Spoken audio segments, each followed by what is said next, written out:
প্রিয় শিক্ষার্থীরা, আসসালামু আলাইকুম। এই যে অলরেডি অনেকে জয়েন করে ফেলছো। আসসালামু আলাইকুম। রসিব, ওয়ালাইকুম আসসালাম। লুৎফর, আমরা আসলে স্যারও না, কিংবা আমরা আসলে পীরও না, আমরা আসলে তোমাদের ভাইয়া। সো এই রিলেশনটাই আমাদের মনে হয় ভালো। তাইলে আমরা পড়াইতেও পারি, তোমাদেরকে হচ্ছে টাইম টু টাইম বড় ভাইয়ের মতো গাইডও করতে পারি। সো এটা একটা সুন্দর রিলেশন। ঠিক আছে। হ্যাঁ, আলহামদুলিল্লাহ ভালো আছি, আশা করি তোমরাও ভালো আছো। সো চলো আমরা হচ্ছে শুরু করে দিই। তো সবাই আসতে আসতে আমরা হচ্ছে ছোট্ট করে একটু রিক্যাপ করব, কালকে যে জিনিসটা দেখতেছিলাম ওই জিনিসটা একটু রিক্যাপ করব। যা কালকে আসলে কি দেখছি, কালকের ক্লাস থেকে আমরা আসলে কি জানছি। কালকের ক্লাসে জানছি যে গাউসের সূত্র ব্যবহার করে আমরা হচ্ছে গোলক, প্রথমে পরিবাহী গোলক করছি, পরে গিয়ে আবার অনেক কিছু করব। অপরিবাহী গোলক টোলক এগুলোও পরে দুই একটা হচ্ছে রিভিশন দিব লাস্টের দিকে এসে। তো পরিবাহী গোলক এটার জন্য হচ্ছে আমরা তড়িৎ ক্ষেত্রের প্রাবল্য বের করছি, ভিতরে বাইরে। তারপর হচ্ছে অসীম দৈর্ঘ্যের তার, তারপর হচ্ছে অসীম চার্জিত প্লেট এগুলার জন্য। তো ওইটার একটা সামারি করি আমরা। তাহলে সামারিটা হচ্ছে এইরকম, যে আমরা যদি একটা পরিবাহী গোলক নেই, যেটা হচ্ছে পরিবাহী গোলক, পরিবাহী গোলকের গায়ে চার্জ দেওয়া আছে, এই যে এরকম এরকম। সো এই পরিবাহী গোলকের বাইরে ডি দূরত্বে আমরা যদি প্রাবল্য বের করতে চাই, এখানে যদি কিউ চার্জ থাকে, সেটা গাউসের সূত্র থেকেই আসে, 1/4 pi epsilon naught Q divided by D square, এরকম। আর যদি আমরা হচ্ছে এই যে এরকম ডিস্টেন্সে নেই, যেটা ওর রেডিয়াসের চেয়ে ছোট, ওই জায়গায় ই এর ভ্যালু আসে হচ্ছে 0, কারণ এই এর ভিতরে কোনো হচ্ছে চার্জ এনক্লোজড নাই। বাট এই ডি দূরত্বের ভিতরে আমাদের সম্পূর্ণ চার্জটুকুই এনক্লোজড আছে। এই হচ্ছে পার্থক্য। তারপরে আরো কি দেখছিলাম আমরা, এই যে চার্জিত পরিবাহী, সুষম চার্জিত পরিবাহী, -ইনফিনিটি থেকে +ইনফিনিটি পর্যন্ত। তো এখানে হচ্ছে প্লাস চার্জ গুলা আছে এইরকম করে। তাহলে এইভাবে যদি প্লাস চার্জ গুলা থাকে, এখানে হচ্ছে charge density lambda coulomb per metre. তাহলে যে কোনো পয়েন্ট থেকে আমরা যদি নির্দিষ্ট একটা লম্ব দূরত্ব এ, এই এ দূরত্বে যাই, তাহলে আমার তড়িৎ ক্ষেত্রের প্রাবল্যটা কত হয়? এই প্রাবল্যটা অসম একটা প্রাবল্য। এই ই এর ভ্যালু হচ্ছে lambda divided by twice pi epsilon naught a, এইটা। আর অসীম যে প্লেট, অসীম পাত, অসীম চার্জিত পাত, অসীম চার্জিত চার্জিত পাত, তার জন্য এই যে এই অসীম চার্জিত পাত, তার জন্য হচ্ছে তড়িৎ ক্ষেত্র এই যে এরকম করে হয়, এরকম করে হয়, লম্বভাবে উপরের দিকে, লম্বভাবে নিচের দিকে। আর এখানে যে কোনো দূরত্বেই প্রাবল্যের ভ্যালু একই থাকে, sigma by twice epsilon naught. Sigma জিনিসটা কি? সিগমা হচ্ছে ওর চার্জ ঘনত্ব, sigma coulomb per metre square, প্রতি মিটার স্কোয়ারে কতটুকু চার্জ থাকে সেটাই হচ্ছে সিগমা। তো এই জিনিসগুলো হচ্ছে আমাদের গত ক্লাসের লার্নিং, এটা হচ্ছে গত ক্লাসের লার্নিং। তো আমরা শেষের দিকে এসে এই চ্যাপ্টার থেকে সামারি করব, প্লাস রিয়েলি রিয়েলি অ্যাডভান্সড কিছু ম্যাথ করব।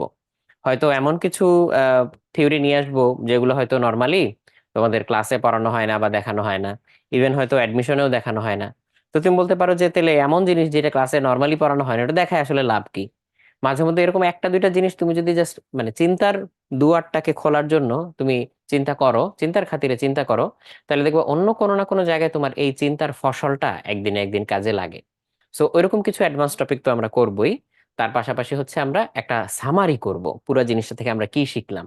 কেউ যদি বলে যে আচ্ছা এতগুলো তো ক্লাস করলাম, তাহলে আসলে এখান থেকে সামারিটা কি, একদম কম্প্যাক্ট একটা সামারি কি, ওইরকম একটা জিনিস তোমাদেরকে করে দিব।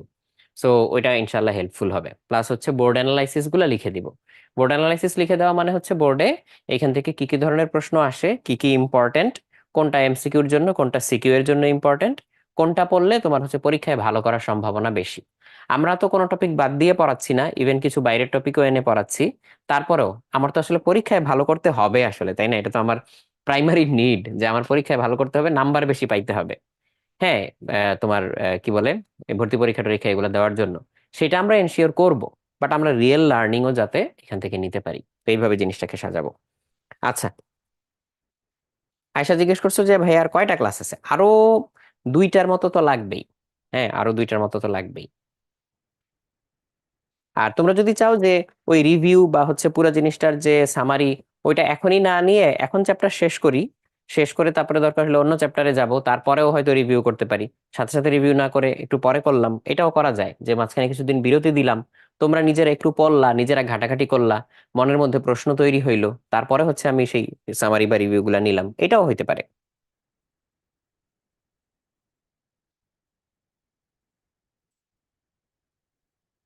তোমাদের পড়ানোর জন্য আমরা কি কি বই ঘাটি, এটা জানতে চাইতেছো তো? এটার মধ্যে তোমাদের বই বই যেগুলো আছে, দেশি রাইটারদের বই, তপন স্যারের বই, ইসাক স্যারের বই, গিয়াসুদ্দিন স্যারের বই, প্রামাণিক স্যারের বই, সেলু স্যারের বই, এগুলো তো আছেই সব, সব। তারপরে বাইরের মধ্যে হচ্ছে তোমার এই যে ধারে কাছে যেগুলা, ডিসি পান্ডে, তারপরে হচ্ছে তোমার এই যে ছায়া প্রকাশনীর বই, কিংবা হচ্ছে এইচ সি ভার্মা স্যারের বই, এগুলো আছে। আর এর বাইরের যদি রিসোর্স বলো, তাইলে হচ্ছে যে ইন্ডিয়ার যেসব ইয়াগুলো আছে, তোমার ভর্তি পরীক্ষাগুলো যে কঠিন কঠিন যেগুলো হয়, আইআইটি জেইই, তারপর হচ্ছে তোমার ইভেন হ্যালিডে রেজনিকের যে বই, কিংবা ইউনিভার্সিটি ফিজিক্স, এই সব ধরনের বই ঘেটেই তোমাদের কন্টেন্ট গুলা তৈরি করা হয়। ঠিক আছে। বেশি আধান থাকে আহিত বস্তুর উত্তলে, উত্তলে বেশি থাকে, অবতলে থাকে না। আচ্ছা, তাহলে এই যে রিক্যাপটা আমরা করলাম, আমরা গতকালকের ক্লাসে একটা জিনিস কিন্তু প্রুফ করি নাই। কি প্রুফ করি নাই বলো তো? অসীম তলেরটা। তাহলে এইটা আসো তো দেখি আমরা ঝটপট একটা প্রুফ করতে পারি কিনা। তাহলে সবাই খুব ভালো করে নজর রাখো আমি কি করতেছি। এটা হচ্ছে আমার অসীম তল, ডানে বামে সামনে পিছনে এটা অসীম পর্যন্ত বিস্তৃত আছে, বাট আমরা আমাদের ফিল্ড অফ ভিউ এর মধ্যে অল্প একটু নিয়ে আসছি। তাহলে এইবার এটার মধ্যে পুরাটা জুড়ে চার্জ আছে। এটার মধ্যে চার্জ ঘনত্ব কত? পুরাটা জুড়েই চার্জ আছে যেহেতু, তো আমি আর আলাদা করে চার্জ গুলো আঁকতেছি না। মনে করে যে বিন্দু বিন্দু যেগুলা, এগুলাই হচ্ছে এটার গায়ে সুষম ভাবে ছড়ানো চার্জ। তো আমরা ধরে নিচ্ছি এখানে যে চার্জ ঘনত্ব, অর্থাৎ প্রতি মিটার স্কোয়ারে যে চার্জ আছে, অর্থাৎ সারফেস চার্জ ডেনসিটি, সেটা হচ্ছে sigma coulomb per metre square. এইবার এখানে আমার গাউসিয়ান সারফেস ধরতে হবে। তাহলে এইবার এখানে আমরা গাউসিয়ান সারফেসটা কিভাবে ধরবো? এইখানে আমরা একটা সিলিন্ডার কল্পনা করব, যে সিলিন্ডারটা এই তলের উপরে একটা পিল বক্সের মতো আছে। পিল বক্স জিনিসটা কি? পিল বক্স হচ্ছে বা এই পিল বা ক্যাপসুলের যে কন্টেইনার, সেটা জিনিসটা কেমন? এই যে একটু দেখো, এই এরকম, এটা এইভাবে আছে। মানে হচ্ছে আমাদের ওষুধের পাতা থাকে না, এই যে ওষুধের পাতা, ওষুধের পাতাটা কি ফ্ল্যাট? তো এটার গায়ে এই যে একটা ক্যাপসুল, এই যে এরকম, এটার ভিতরে তো আমাদের বড়িটা থাকে, তাই না? তাহলে এই যে এই অংশটা, এটা কি একটা ছোট্ট একটা সিলিন্ডারের মতো? তো এই যে সিলিন্ডারের একটা অংশ এদিক দিয়ে বের হয়ে আসে, আর এই সিলিন্ডারের আরেকটা অংশ কি ওই নিচ দিয়ে বের হয়ে আসবে। সিলিন্ডারটা এমন ভাবে আছে যেটা এই তলটাকে ছেদ করে কিছু দূর ঢুকে গেছে। তাহলে সিলিন্ডারের নিচের অংশ কি নিচ দিয়ে বের হয়ে আসছে। আমি যদি সিলিন্ডারটাকে আর একটু বড় করে আঁকতাম, তাইলে কেমন আঁকতাম একটু দেখো। সিলিন্ডারটাকে যদি আর একটু লম্বা করে আঁকতাম, তাহলে এটাকে আমি আরো উপরে উঠায় দিতাম, উপরে উঠায় দিতাম, এই যে এটাকে আরো উপরে উঠায় দিতাম। তাহলে সিলিন্ডারের উপরের মাথা হচ্ছে এইটা। আর এই সিলিন্ডারের ভিতর দিয়ে যেহেতু আমার এই তলটাকে দেখতে পারার কথা না, তাই তলটাকে আমি ডট ডট লাইন দিয়ে দিলাম। সিলিন্ডারেরও এই এজটা আমি দেখতে পাবো ঠিকই, বাট ওই এজটা দেখতে পাচ্ছি না দেখে ডট ডট দিয়ে দিছি। সিলিন্ডারের উপরের তলা এইটা, আর সিলিন্ডারের কিছু অংশ এই তল ভেদ করে নিচে বের হয়েছে, নিচে। তাহলে এই যে সিলিন্ডারের কিছু অংশ নিচে দিয়ে বের হয়েছে, এই যে এরকম। তাহলে এই পুরা সিলিন্ডারটাকে আঁকলে এইরকম লাগতেছে। তাহলে সিলিন্ডারটা এই তলের সাথে কিভাবে আছে, এইটা তো সবাই বুঝতে পারতেছো আশা করি। সিলিন্ডারটা এই তলের সাথে কিভাবে আছে, বুঝতে পারতেছো না? ওকে, দাঁড়াও।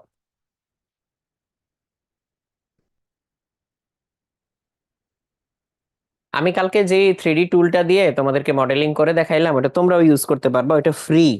এটার নাম হচ্ছে টিঙ্কার ক্যাড।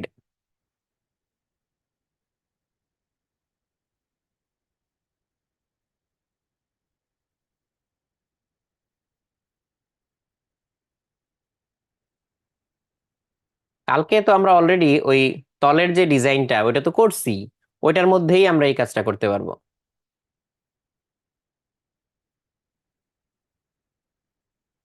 ওই যে তোমাদের জড়তার ভ্রামক পড়ানোর সময় ওই জিনিসটা আমরা ইউজ করছিলাম। এই যে আমার হচ্ছে এই যে এই জিনিসটা দরকার, এইটা।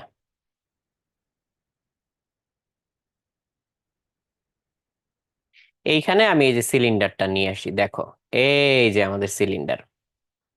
সিলিন্ডারটাকে লম্বা করি, ও উপরে উঠছে, দাঁড়াও।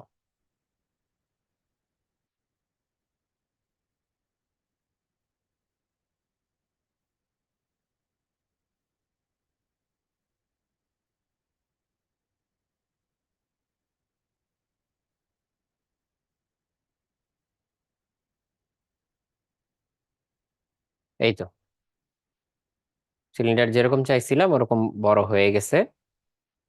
এটাকে মাঝামাঝি নিয়ে স্থাপন করলাম, ব্যাস। এই যে দেখো, তাহলে এখন দেখো সিলিন্ডারটা কোথায় আছে তুমি বুঝতে পারতেছো। এই যে সিলিন্ডার, এই যে সিলিন্ডার। তাহলে লাল রঙেরটা হচ্ছে আমাদের তল, লাল রঙেরটা হচ্ছে আমাদের তল। তাহলে এই তলের সাথে লম্বভাবে উপরে নিচে আমার বল রেখাগুলো আছে কালো কালো, আর সিলিন্ডারটা আছে এইভাবে। তাহলে দেখো তো, আমাদের এই সিলিন্ডারের যে উপরের যেই তল সমতল, সেই সমতল ভেদ করে বল রেখাগুলো লম্বভাবে বের হয়েছে।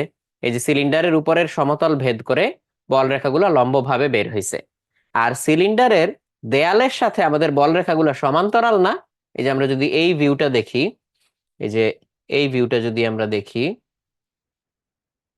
এই যে এই ভিউটা, তাহলে এই বলরেখাগুলা সিলিন্ডারের তলের সাথে দেখো সমান্তরাল।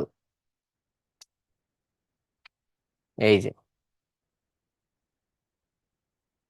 এই যে, তাহলে এই যে সিলিন্ডারের তলের সাথে এই যে সিলিন্ডারের যে বক্রতল দেয়াল, সিলিন্ডারের দেয়াল বক্রতল, তার সাথে এই বলরেখাগুলো সমান্তরাল। তাহলে এখন আমাকে বলো, সিলিন্ডারের এই বক্রতলের উপরে লম্ব কোন দিকে, এদিকে বা এদিকে? তাহলে সেটা বলরেখার সাথে লম্ব। আর এখানে সিলিন্ডারের উপরিতলে যেই লম্বটা, তল ভেক্টর, সেটা কোন দিকে? আমাদের এই বলরেখার দিকেই, একই দিকে। এইটুক বুঝলেই হবে। সিলিন্ডার অলওয়েজ মিডল পজিশনে থাকে তা না, মিডল পজিশনে থাকার অতটা দরকারও নেই। ওইভাবে তল ভেদ করে থাকলেই হবে, তাইলেই আমাদের কাজ হয়ে যাবে। তাহলে এবার এখানে একটু চিন্তা করি। এই যে এই ক্ষেত্রফলটা, এই ক্ষেত্রফলের মান আমি বললাম এ। তাহলে এখানে কেউ যদি তল ভেক্টর আঁকে, ডিএস, কোন দিকে যাবে? উপরের দিকে যাবে। আর এখান থেকে বল রেখা কোন দিকে? বল রেখা উপরের দিকেই। আর এটুক তো আমরা বুঝে গেছি, বল রেখাগুলো যেহেতু পরস্পরের সমান্তরাল এবং এদের মধ্যে দূরত্ব চেঞ্জ হয় না, তাহলে এই এই উচ্চতায় ই যা, এই উচ্চতায় ই তাই, আরো বেশি উচ্চতায়ও ই এক্স্যাক্টলি সেম থাকবে। তাহলে এখানে ডিএস এবং ই এর মধ্যবর্তী কোণ 0 ডিগ্রি। আর এখানে এই গায়ে যদি আমি ডিএস আঁকি, সেটা এদিকে যায়। কিন্তু বলরেখা তো আমার এখানে, এখানেও এদিকেই, উপরের দিকেই। তাহলে এদের মাঝখানে অ্যাঙ্গেল কত? 90 ডিগ্রি। তাহলে ওর বক্রতলে বলরেখার সাথে তল ভেক্টরের অ্যাঙ্গেল 90, সমতলে বলরেখার সাথে তল ভেক্টরের অ্যাঙ্গেল 0। নিচে আবার আমাদের বলরেখা কোন দিকে? নিচের দিকে। নিচে তল ভেক্টর কোন দিকে? নিচের দিকেই। তাহলে এইখানেও হচ্ছে তল ভেক্টর এবং বলরেখার মধ্যে অ্যাঙ্গেল হচ্ছে 0 ডিগ্রি। আর এখানে এই সিলিন্ডারটা, এটাই তো গাউসিয়ান সারফেস। সিলিন্ডারটা হচ্ছে আমাদের গাউসিয়ান সারফেস, গাউসিয়ান সারফেস। এই গাউসিয়ান সারফেসের ভিতরে এই যে এই জায়গায় তলের মধ্যে চার্জ আছে, তাই না? কারণ ও তো এই জায়গাতেই তলের সাথে ইন্টারসেক্ট করে, এই জায়গাতেই সিলিন্ডারটা তলের সাথে ইন্টারসেক্ট করে। তাহলে এইখানে আমার চার্জ আছে কতটুকু? প্রতি মিটার স্কয়ারে সিগমা।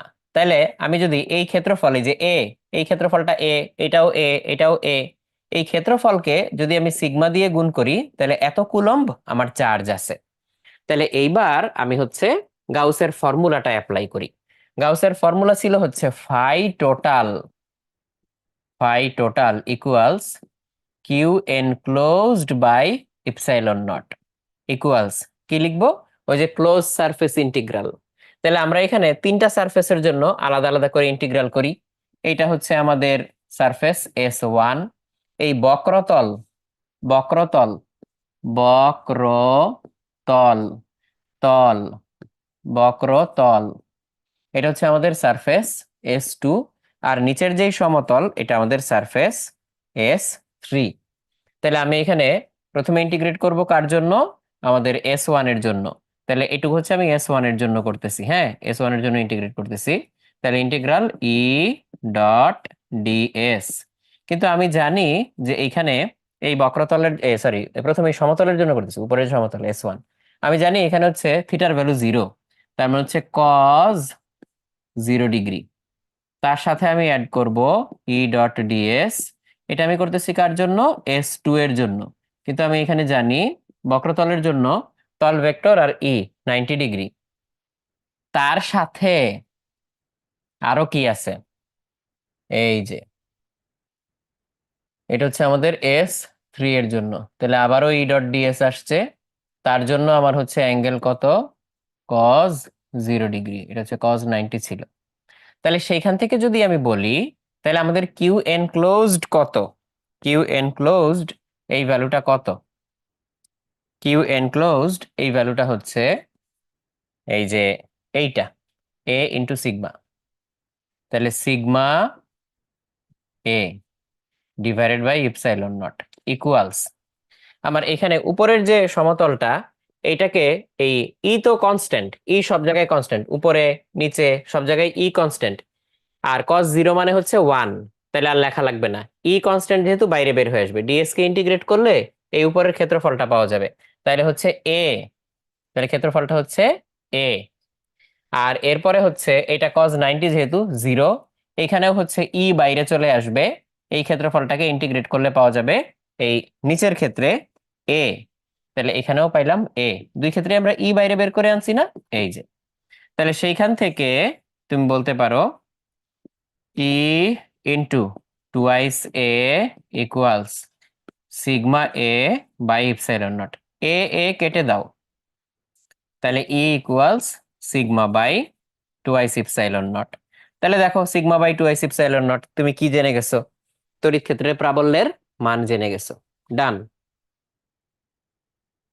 তাহলে তড়িৎ ক্ষেত্রে আমরা প্রাবল্যের মানটা বুঝে গেছি। তাহলে এখন আমাকে সবাই একবার একটা ছোট্ট করে তাড়াতাড়ি কুইক ফিডব্যাক দিয়ে দাও। সেটা হচ্ছে যে এই যে এখানে সিলিন্ডারের পজিশনটা তুমি বুঝছো কিনা, আর এই যে প্রমাণটা ই ইকুয়াল যে সিগমা বাই টু ইপসাইলন, এটা বুঝছো কিনা। যদি কোনো ঝামেলা থাকে তাহলে হচ্ছে কোশ্চেন করতে পারো। এ হচ্ছে এই যে প্রথমেই তো বললাম, এ হচ্ছে এই যে উপরের যেই তলটা, এই তলটার ক্ষেত্রফল। তাহলে এই যে তলের সাথে সিলিন্ডারের যে ছেদ অংশ, সেটাও কি এটা সমান না? তাহলে এটারও ক্ষেত্রফল এ, এটারও ক্ষেত্রফল এ।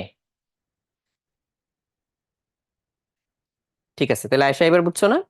আচ্ছা, রুসি বলছে যে ইয়েস, বুঝতে পারছো, ভেরি গুড। এইবার আমরা হচ্ছে সামনে আগাইতে পারি।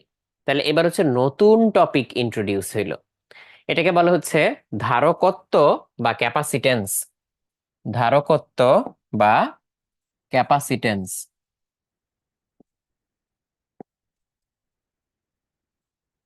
ক্যাপাসিটেন্স তো পরিবাহীর ধারকত্ব, এই আইডিয়াটার সাথে ধারণ ক্ষমতার একটা মিল আছে। ধারণ ক্ষমতা, যেমন মনে করো কথার কথা, একটা হচ্ছে অনেক মোটা মানুষ, ও অনেক খায়, ওর পেট অনেক বড়, পাকস্থলী অনেক বড়। তাহলে ওকে তুমি একটা বার্গার খাওয়াইলা, তাহলে ওর খিদা কি খুব একটা কমবে? ওর মনে করো অনেক খিদা লাগছে, পেটুক। তো তুমি হচ্ছে একটা বার্গার খাওয়াইছো, তাহলে ও বলবে যে খিদা খুব একটা কমে নাই।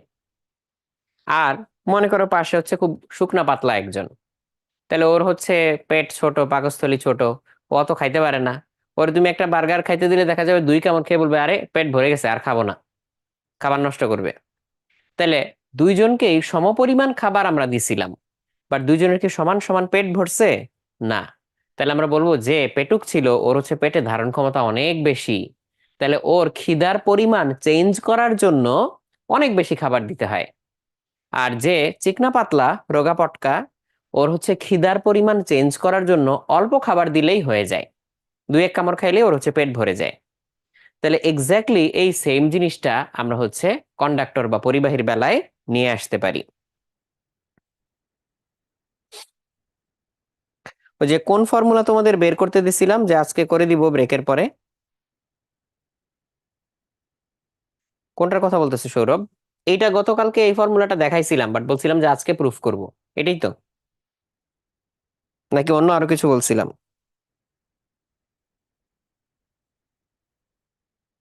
আচ্ছা।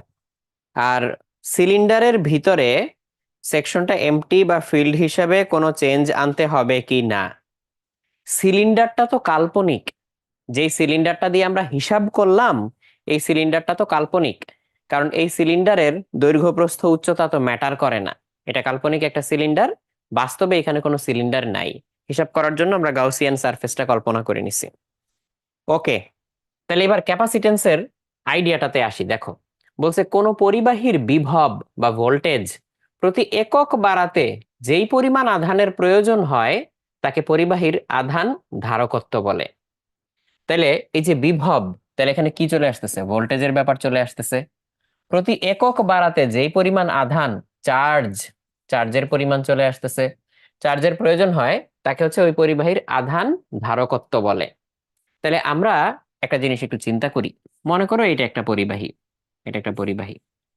তাহলে এই পরিবাহীতে আমরা যদি কিউ চার্জ দেই, কিউ চার্জ দিলাম, কিউ চার্জ দিলাম, ভি বিভব বাড়লো, ভি বিভব বাড়লো, তাহলে তুমি এখন হিসাব করতে পারবা না যে ভি বিভব, ভি বিভব বাড়াতে কিউ চার্জ লাগে। সুতরাং 1 ভোল্ট বা একক, এক একক, এক একক বিভব বাড়াতে কতটুকু চার্জ লাগবে? Q divided by V, charge লাগবে। তাহলে এই যে 1 ভোল্ট বিভব বাড়াইতে যতটুকু চার্জ লাগতেছে সেটাই হচ্ছে আমাদের ধারকত্ব। সুতরাং সুতরাং ধারকত্ব, ধারকত্ব সি, সি দিয়ে ক্যাপাসিটেন্স বুঝায়, C equals Q by V. তাহলে আমরা এখানে কিউ যেহেতু ছোট কিউ দিয়ে লিখছি, এখানেও ছোট কিউ দিয়ে লিখতে পারি। তাহলে সি ইকুয়ালস হচ্ছে Q by V, C equals Q by V. তাহলে এবার এটার বিষয়ে আমার কিছু কথা আছে। কি কথা? আমরা জানছি যে C equals Q by V, ভালো কথা। আমাদের এই কিউ এর ইউনিট কি? কুলম্ব। ভি এর ইউনিট কি? ভোল্ট, তাই না? তাহলে সি এর ইউনিট হচ্ছে ফ্যারাড, ফ্যারাড। আর ফ্যারাড মানেই হচ্ছে coulomb per volt, coulomb per volt. তো এই সি বাই ভি এটা লিখলে কনফিউজড হয়ে যাওয়ার চান্স আছে, এই কারণে যে আমার এই ক্যাপাসিটেন্সও সি দিয়ে বুঝাই, আবার ইউনিট যেই কুলম্ব সেটাও সি দিয়ে বুঝাই, ভোল্টেজ যেটা ভি সেটাও আমরা ভি দিয়ে বুঝাচ্ছি, এখানে হচ্ছে আমরা ভি ইউজ করতেছি। তো এই জন্য আমি এখানে আলাদা করে একটু লিখে দিচ্ছি বাংলায়, কুলম্ব পার ভোল্ট। এটা হচ্ছে আমাদের ক্যাপাসিটেন্সের একক। আর এই কুলম্ব পার ভোল্ট এটাকেই বলে ফ্যারাড, ফ্যারাড। তাইলে 1 ফ্যারাড কাকে বলবো?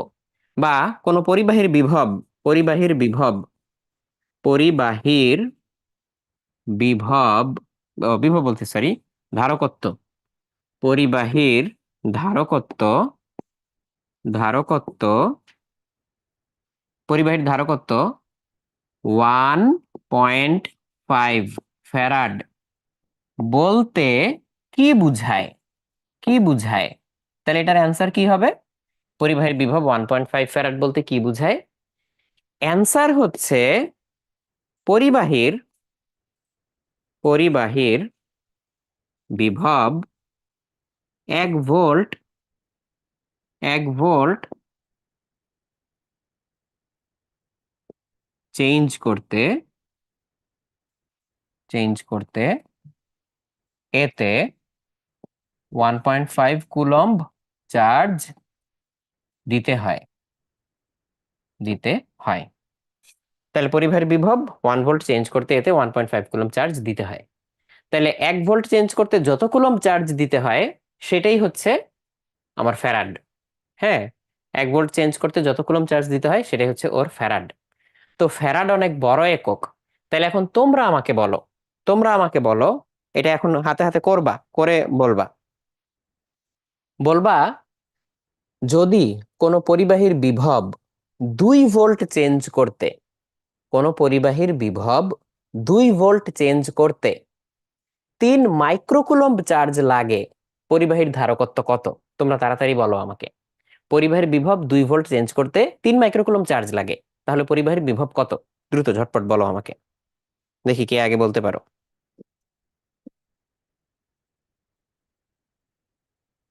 আর ইন দ্য মিন টাইম আমি একটা জিনিস একটু ক্লিয়ার করি। ফ্যারাডে বলে আরেকটা একক আছে। ফ্যারাডে, ফ্যারাডে চার্জের একক। 1 ফ্যারাডে ইকুয়ালস 96,500 কুলম্ব। আর 1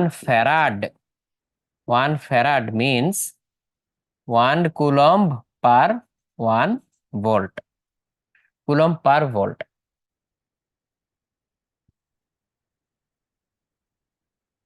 ওকে, রুচি সুন্দর মতো বলতে পারছো যে 1.5 মাইক্রোফ্যারাড।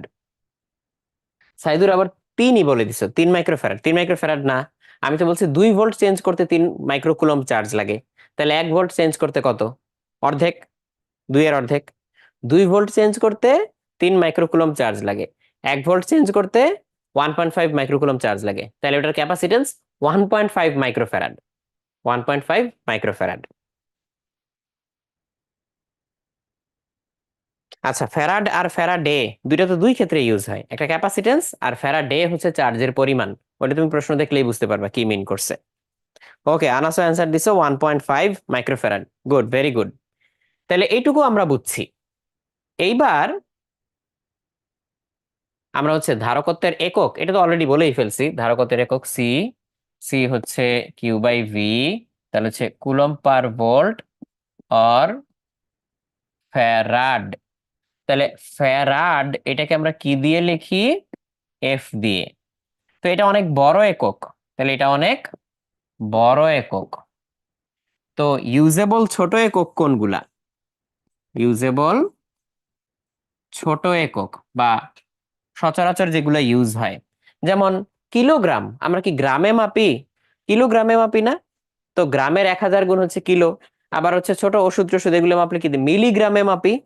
তো আমার ওষুধ তো গ্রামে মাপার দরকার হয় না বা কেজিতে মাপার দরকার হয় না, যে আজকে এই ট্যাবলেটটা নিয়ে যান, এই ট্যাবলেটটা প্রতিদিন 1 কেজি করে খাবেন, এটা তো বলে না। বলে যে এত মিলিগ্রাম এই ওষুধ খাইতে হবে বা এত মিলিলিটার এই ওষুধ খাইতে হবে। তোমাকে তো বলে না যে আজকে বাসায় যান, এই যে ওষুধ দিয়ে দিলাম, এটা খাওয়ার পরে ভরা পেটে 2 লিটার খাবেন। এটা কি বলে? মিলিলিটার দেয় না? তাহলে ইউজেবল এককটা কি এখানে? মিলিলিটার। ঠিক তেমনি ইউজেবল ছোট একক হচ্ছে মাইক্রোফ্যারাড, মানে 1 ফ্যারাডের এই কত 10 লক্ষ ভাগের 1 ভাগ। তাহলে মাইক্রোফ্যারাড। ইউজুয়ালি যে ছোট ছোট ক্যাপাসিটর আমরা ইউজ করি, এগুলো মাইক্রোফ্যারাড রেঞ্জের হয়। যেমন আমার হাতে ক্যাপাসিটর আছে, তবে এটা কোন জাতের ক্যাপাসিটর আরো পরে বুঝবা। এই যে এইটার নাম লেখা হচ্ছে, মানে এটার গায়ের মধ্যে লেখা 2200 মাইক্রোফ্যারাড। 2200 মাইক্রোফ্যারাড। তো তুমি বলতে পারতো 2200 মাইক্রোফ্যারাড বলার দরকার কি? 2.2 মিলিফ্যারাড বললেই তো হইতো। ওই যে মাইক্রোফ্যারাড সচরাচর ইউজ হয়, এই জন্য হচ্ছে 2200 1000 হইলেও আমরা মাইক্রোফ্যারাডই বলি। তখন আর হচ্ছে মিলিফ্যারাড বলার দরকার পড়ে না। কিন্তু যদি মাইক্রোর চেয়েও ছোট লেভেলের হয়, তখন কিন্তু ছোট এককগুলো আমরা ইউজ করি। ন্যানোফ্যারাড, পিকোফ্যারাড এইসব ক্যাপাসিটর আমরা ইউজ করি। তো এই ক্যাপাসিটর কেমনে বানায়, কি হয় না হয় আজকে দেখাবো, একদম এক্সপেরিমেন্ট সহই দেখাবো। তাহলে এটা হচ্ছে আমরা ধারকত্বের এককটা সম্পর্কে বুঝলাম। তাহলে হচ্ছে 1 মাইক্রোফ্যারাড ইকুয়ালস 10⁻⁻⁶ ফ্যারাড। এবার গোলাকার পরিবাহীর ধারকত্ব, এটাতে আসি। দেখো তো, আমরা যদি একটা কাজ করি, যে বললাম এটা একটা ছোট পরিবাহী আর এটা হচ্ছে কিছু দূর একটা বড় পরিবাহী। আমরা এই পরিবাহীতে 2 কুলম্ব চার্জ দিছি, এই পরিবাহীতেও আমরা 2 কুলম্ব চার্জ দিলাম।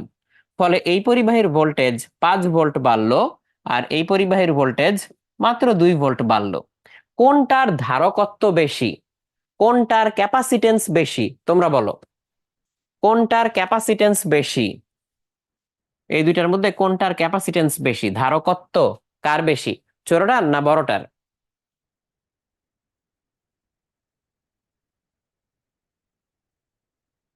রসিব বলছো যে বড় বক্সের ক্যাপাসিটি বেশি বা ক্যাপাসিটেন্স বেশি, কথা সত্যি। কারণ C equals Q by V. তাহলে C1 equals Q, 2 coulomb, by V 5 volt. তাহলে হচ্ছে 2/5 কুলম্ব পার ভোল্ট বা 2/5 ফ্যারাড।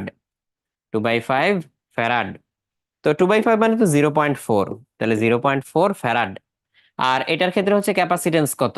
এটার ক্ষেত্রে ক্যাপাসিটেন্স হচ্ছে 2 কুলম্বকে আমরা 2 ভোল্ট দিয়ে ভাগ করলাম, তাহলে 1 ফ্যারাড। তাহলে ছোটটার ক্যাপাসিটেন্স 0.4 ফ্যারাড, বড়টার ক্যাপাসিটেন্স 1 ফ্যারাড। তো এইটার তো আমরা ডাইমেনশন ডাইমেনশন কিছু জানতাম না, আমরা হচ্ছে ডাটা থেকে বের করছি এত। বাট শুধু আকৃতি থেকেও তুমি বিশেষ বিশেষ আকৃতির পরিবাহীর জন্য ক্যাপাসিটেন্স বলে দিতে পারবা। সেটা কেমনে বের করা যায় দেখো। মনে করো এটা একটা গোলক। এটা কি? এটা একটা গোলক। কেমন গোলক? পরিবাহী। একটা পরিবাহী গোলক। পরিবাহী গোলকে আমরা চার্জ দিছি। এই যে চার্জ দিলাম, এই যে চার্জ। তাহলে কত চার্জ দিছি? এটার মধ্যে কিউ চার্জ আছে। তাহলে কিউ চার্জ থাকা অবস্থায় এর পৃষ্ঠে যেই বিভব বা ভোল্টেজ, এটার ফর্মুলা তো আমরা আগেই জানতাম। এই যে বিভবের ফর্মুলা আগে বের করছি না? বিভবের ফর্মুলা কত ছিল? V equals 1/4 pi epsilon naught চার্জের পরিমাণ Q divided by distance. Distance কত এখানে? আর। তাহলে এটা হচ্ছে ওর বিভব। এটা কি? ওর বিভব। আর কিউ চার্জ দেওয়ার ফলে ওর বিভব। তাহলে এখন তুমি ক্যাপাসিটেন্স কিভাবে বের করবা? সি। সি ইকুয়ালস না কিউ বাই ভি। ঠিক আছে, তাহলে আমরা কিউ কিউ এর জায়গায় বসাইলাম, আর ভি এর জায়গায় হচ্ছে এই আস্ত মানটা বসায় দিলাম। এই যে এই আস্ত মানটা এনে ভি এর জায়গায় বসায় দিলাম। তাহলে বসাইলে দেখো তো কি হয়, এই কিউ কিউ কেটে যায় আর এই পুরাটা উপরে উঠে আসবে। তাহলে C equals 4 pi epsilon naught R. তাহলে এই 4 পাই ইপসাইলন নট এটা তো কনস্ট্যান্ট। 1/4 পাই ইপসাইলন হচ্ছে 9 × 10⁹ তাহলে ক্যাপাসিটেন্স যদি আমি বলতে চাই, তাহলে সেটা হচ্ছে 1/9 × 10⁹ ইন্টু আর। তাহলে এটাই হচ্ছে আমাদের ক্যাপাসিটেন্সের ফর্মুলা। তাহলে খেয়াল করে দেখো, যেই গোলকের রেডিয়াস যত বড় তার ক্যাপাসিটেন্স তত বেশি। তাহলে আমাদের আশেপাশে সবচেয়ে বড় গোলক কোনটা? পৃথিবী। তাহলে পৃথিবীর রেডিয়াস কি? আমি যত বড় একটা বল বানাই, তার চেয়ে পৃথিবী বড় গোলক না? হ্যাঁ, দূরে চলে গেলে তো আরো অনেক কিছু আছে, অন্য গ্রহ ট্রহ আছে, বাট আমরা তো পৃথিবীর উপরে। তাহলে আমাদের নিকটবর্তী সবচেয়ে বড় গোলক পৃথিবী নিজেই। তাহলে তুমি যদি পৃথিবীর রেডিয়াস বসাও, পৃথিবীকে তো একটা কন্ডাক্টর ধরি আমরা, তাহলে তুমি যদি এখানে পৃথিবীর রেডিয়াস বসাও, তাহলে পৃথিবীর ক্যাপাসিটেন্স পেয়ে যাবা। তো পৃথিবীর ক্যাপাসিটেন্স অ্যাকচুয়ালি অনেক বেশি আমাদের আশেপাশের বস্তুর তুলনায়, তাই না? ওকে, তার মানে হচ্ছে সাইজ এখানে ম্যাটার করে। আচ্ছা, তাহলে এটুকু আমরা বুঝলাম যে গোলাকার পরিবাহীর ধারকত্ব। তাহলে গোলাকার পরিবাহীর ক্যাপাসিটেন্স কার প্রপোর্শনাল? ওর রেডিয়াসের প্রপোর্শনাল। তাহলে এখানে সাইজের প্যারামিটারটা আছে, আর এটা তো কনস্ট্যান্ট। তাহলে এটুকু আমরা বুঝছি যে গোলাকার পরিবাহীর ধারকত্ব কত। ঠিক আছে, ওকে। তাহলে নেক্সটে দেখো একটা প্রবলেম আছে। তাহলে এই প্রবলেমটা করতে গিয়ে আমাদের অনেক ইনসাইট তৈরি হবে। প্রবলেমটাতে বলছে 8 সেন্টিমিটার এবং 12 সেন্টিমিটার ব্যাসার্ধের দুইটি ধাতব গোলককে সরু তার দিয়ে যুক্ত করা হইলো, আর হচ্ছে 2 × 10⁻⁷ চার্জ প্রদান করা হইলো। তাহলে এদের সাধারণ বিভব এবং চার্জ নির্ণয় করো। ঘটনাটা কি ঘটছে দেখো। আমার এটা ছোট গোলক, এটার রেডিয়াস হচ্ছে 8 সেন্টিমিটার। এই যে এইটা, এটার রেডিয়াস হচ্ছে 8 সেন্টিমিটার। আর আরেকটা গোলক হচ্ছে এটার তুলনায় একটু বড়, ওইটার রেডিয়াস হচ্ছে 12 সেন্টিমিটার। তাহলে এটা হচ্ছে আমাদের ক্যাপিটাল আর, এটা হচ্ছে আমাদের স্মল আর। শুধু এখানেই ঘটনা শেষ না, এদেরকে একটা পরিবাহী তার দিয়ে যুক্ত করা হয়েছে। গোলকগুলাও পরিবাহী, ধাতব গোলক যেহেতু বলছে, তার দিয়ে যুক্ত করা হয়েছে। যুক্ত করে এই সিস্টেমে আমরা হচ্ছে 2 × 10⁻⁷, 2 × 10⁻⁻7, সরি, 2 × 10⁻⁻7 কুলম্ব চার্জ এখানে দিছি। বাইরে থেকে এনে হচ্ছে এখানে দিছি। তো এখন পরিবাহী যেহেতু, তাহলে চার্জ দিলে দুইটাতে ছড়ায় যাবে। কিন্তু দুইটা গোলকে কি সমানভাবে ছড়াবে কিনা, বা শর্তটা আসলে কি? শর্তটা হচ্ছে, তুমি যদি বিভবের সংজ্ঞা মনে করে দেখো, তাহলে বিভব হচ্ছে, চাইলে এইভাবে কোয়ালিটেটিভলি বিভবকে বলা যায় যে পরিবাহীর বিভব বা পরিবাহীর ভোল্টেজ হচ্ছে এমন একটা তড়িৎ অবস্থা যেটা নির্ধারণ করে অন্য পরিবাহীর সাথে তড়িৎ সংযোগ দিলে কে চার্জ দিবে, কে চার্জ নিবে। তাহলে নর্মালি উচ্চ বিভব থেকে নিম্ন বিভবে চার্জ পরিবাহিত হয়। সো তুমি যখন এই 2 × 10⁻⁷ কুলম্ব চার্জ এটাতে বা এটাতে যে কোনো একটাতে দিবা, সেটা থেকে অন্যটাতেও কিন্তু চার্জের সঞ্চালন হবে, হয়ে এমন একটা অবস্থা হবে যাতে চার্জের আর আদান প্রদান না হয়। তাহলে চার্জের আদান প্রদান হয় না কখন? যখন উভয়ের পৃষ্ঠের বিভব সমান। তাহলে এটার পৃষ্ঠে যেই বিভব এটার পৃষ্ঠেও সেই একই বিভব থাকতে হবে। তাহলে আমরা একটু চিন্তা করি, মনে করো এই যে তুমি চার্জ দিছো, সেই চার্জের মধ্যে কিউ চার্জ এইটার গায়ে আছে, তাহলে বাকি চার্জ নিশ্চয়ই এটার গায়ে আছে। তাহলে এটার গায়ে কত আছে? 2 × 10⁻⁷ মাইনাস কিউ, তাহলে এই চার্জটা এটার গায়ে আছে। তাহলে এই দুটো চার্জকে যোগ করলে আবার কত হবে? 2 × 10⁻⁷ হয়ে যাবে। তাহলে এটার পৃষ্ঠের বিভব আর এটার পৃষ্ঠের বিভব সমান হওয়া পর্যন্ত ওরা চার্জ আদান প্রদান করবে। তাহলে এটা একটু লিখে দেই। উভয়ের উভয়ের পৃষ্ঠের বিভব পৃষ্ঠের বিভব সমান হওয়া পর্যন্ত সমান হওয়া পর্যন্ত এরা চার্জ আদান প্রদান করবে। আদান প্রদান করবে। উভয়ের পৃষ্ঠের বিভব সমান হওয়া পর্যন্ত এরা চার্জ আদান প্রদান করবে। তাহলে করার পরে হচ্ছে এইটা হইছে। তাহলে এখন এটার পৃষ্ঠের বিভব যা, এটারও পৃষ্ঠের বিভব তাই। তাহলে এটার পৃষ্ঠের বিভব নির্ণয় করি। তাহলে এটার পৃষ্ঠের বিভব আমরা কিভাবে পাবো? পৃষ্ঠের বিভব পাওয়ার জন্য পৃষ্ঠের বিভবের ফর্মুলা ইউজ করব। যেমন এটার বিভব কত? 1/4πε0 ইন্টু চার্জ। চার্জ কত আমাদের? চার্জ হচ্ছে 2 × 10⁻⁷ মাইনাস কিউ, ডিভাইডেড বাই আমাদের রেডিয়াস কত? Small R. স্মল আর আমি লিখি, ইকুয়ালস হবে ওইটার বিভব 1/4πε0 small Q divided by capital R. দুই পাশে 1/4πε0 তুমি কেটে ফেলো।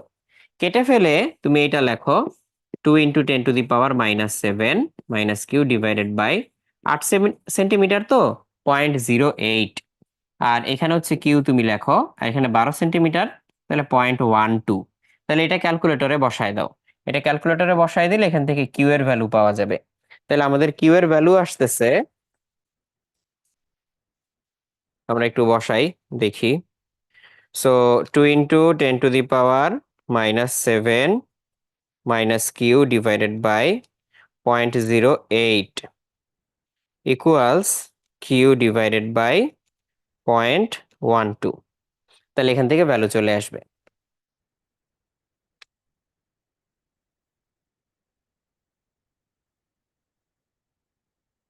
হ্যাঁ, সৌরভ আয়সা হচ্ছে পৃথিবীর ক্যাপাসিটেন্স বের করে ফেলছো, ভেরি গুড। তাহলে আমাদের 1.2 × 10⁻⁷ আসছে, তাই না? তাহলে এটা হচ্ছে 1.2 × 10⁻⁷ কুলম্ব। তাইলে ওই ছোটটাতে চার্জ কতটুকু আছে? সুতরাং 2 × 10⁻⁷ মাইনাস কিউ ইকুয়ালস, তো এটা হলো 10⁻⁷, এটা 10⁻⁷। তাহলে 2 থেকে 1.2 গেলে 0.8 হয়। তাহলে 0.8 × 10⁻⁷ কুলম্ব, বা তুমি যদি 8 দিয়ে লেখো 8 × 10⁻⁸ কুলম্ব। কিউ লিখে ফেলছি, সরি, কুলম্ব। এই তাহলে 8 × 10⁻⁸ কুলম্ব। তাহলে এটা হচ্ছে ছোটটার চার্জ, আর বড়টাতে হচ্ছে 1.2 × 10⁻⁷ কুলম্ব। তাহলে এদের সাধারণ বিভব আর চার্জ বের করতে বলছে। চার্জ তো বের করে ফেললামই, আর সাধারণ বিভব কোনটা হয়? এইটা নাইলে এইটা, একই তো মান। তাহলে বিভবের ভ্যালুটাও বের করে ফেলা যাক। সুতরাং বিভব, দুইটার তো একই বিভব, 9 × 10⁻⁹। এটাতে চার্জ কত ছিল? শুধু কিউ, তার মানে 8 × 10⁻⁸। আর শুধু Q divided by capital R. Capital R এর ভ্যালু কত ছিল? 0.12। তাহলে বিভবটাও বের হয়ে যাবে। তাহলে বিভবটাও বের হয়ে যাবে 9 × 10⁻⁹ ইন্টু 8 × 10⁻⁻8 ডিভাইডেড বাই 0.12। 6000, 6000 ভোল্ট। দেখো মিলছে কিনা। 6000 ভোল্ট, হ্যাঁ মিলছে 6000। এই 9000 কার আসলো আবার? 6000, 9000 না, 6000। ওকে, তাহলে এই অঙ্কটা বুঝতে গিয়ে কিন্তু আমাদের বেশ কিছু জিনিস চিন্তা করা লাগছে। আমি একটা কাজ করি, আমি এখন আরেকটা অঙ্ক দিব, একদম সিমিলার। তোমরা নিজেরা করতে পারো কিনা দেখো তো। 2 মিনিট চিন্তা করবা, বলবা আমার কিভাবে করতে হবে এইটা, তারপর হচ্ছে করবা। আর তারপর আমি তো বলেই দিব, আমার একটা খালি পেজ লাগবে, আমি খালি পেজ নিয়ে নিই একটা।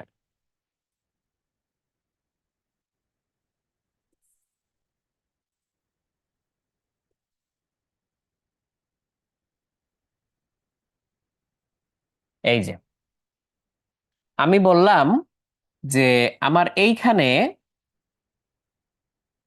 অলরেডি -2.3 মাইক্রোকুলম্ব চার্জ আছে। আচ্ছা মাইক্রো টাইক্রো পরে, আচ্ছা ঠিক আছে থাকুক, সমস্যা নেই, তো হিসাবই। আর এখানে আরেকটা আছে, আরেকটা গোলক, এটার ব্যাসার্ধ হচ্ছে স্মল আর, এটার ব্যাসার্ধ ক্যাপিটাল আর। স্মল আর এর ভ্যালু হচ্ছে 0.05, ক্যাপিটাল আর এর ভ্যালু হচ্ছে 0.1। ওইটাতে চার্জ আছে হচ্ছে +5.6 মাইক্রোকুলম্ব, এরকম আছে। তো এদেরকে সংযোগ করলে কোন গোলকে কত চার্জ থাকবে? সংযোগ করলে, সংযোগ করলে কোন গোলকে কত চার্জ থাকবে, কত চার্জ থাকবে, এটা হচ্ছে আমার প্রশ্ন।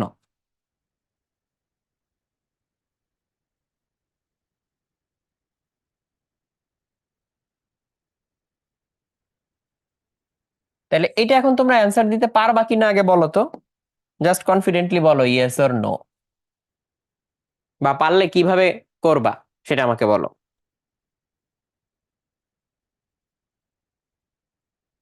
ও আচ্ছা, বড় গোলকে তো চার্জ ছিল এইটা। হ্যাঁ হ্যাঁ রুসিব ঠিক বলছো, আমি তো ছোট গোলকের চার্জ দিয়ে করে ফেলছি না, তাহলে বড় গোলকের চার্জ ছিল এইটা, তোমারটাই ঠিক আছে। Thank you. তাহলে বড় গোলকের চার্জ ছিল 1.2 × 10⁻⁷। তাহলে ওইটার 1.5 গুণ, 9,000। তাহলে 9,000 ঠিক আছে। আগেরটা ঠিক করে নাও সবাই, যারা আমার সাথে সাথে হচ্ছে 6,000 লিখছো তারা গোল্লা পাইছো, কারণ ওখানে চার্জ দিছিলাম ছোট গোলকেরটা, রেডিয়াস দিছি বড় গোলকেরটা। আচ্ছা এটা দেখো, তাহলে সংযোগ করলে কোন গোলকে কত চার্জ থাকবে এটা আমরা কিভাবে বুঝবো? তাহলে তুমি বলবা আগে মোট চার্জ কত, আগে বলবা যে মোট চার্জ কত। সলিউশন, মোট চার্জ আগে বের করো।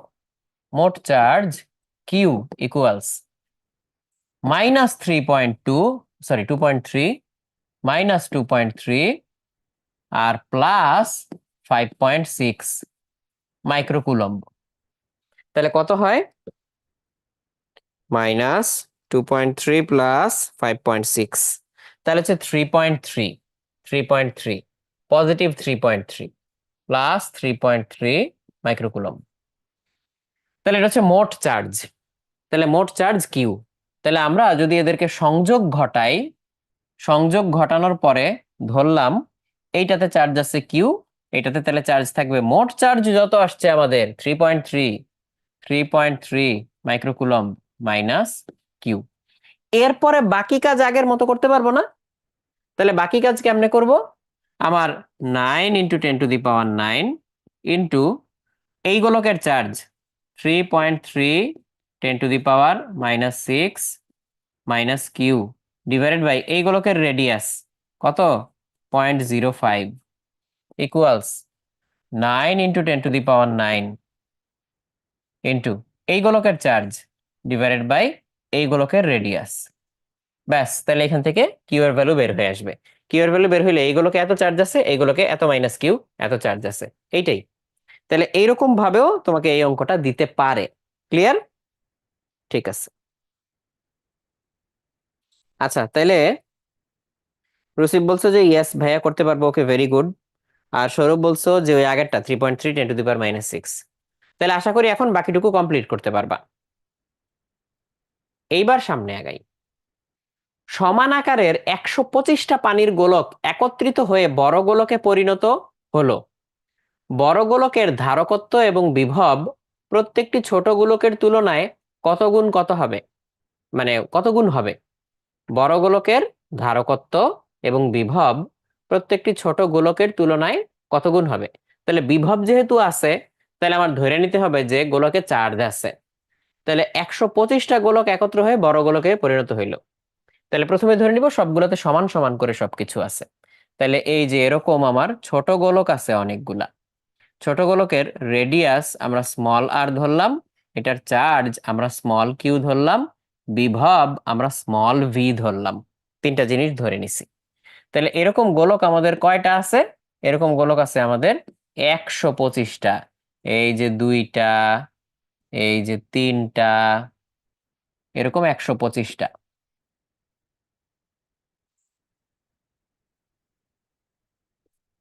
Dot dot dot.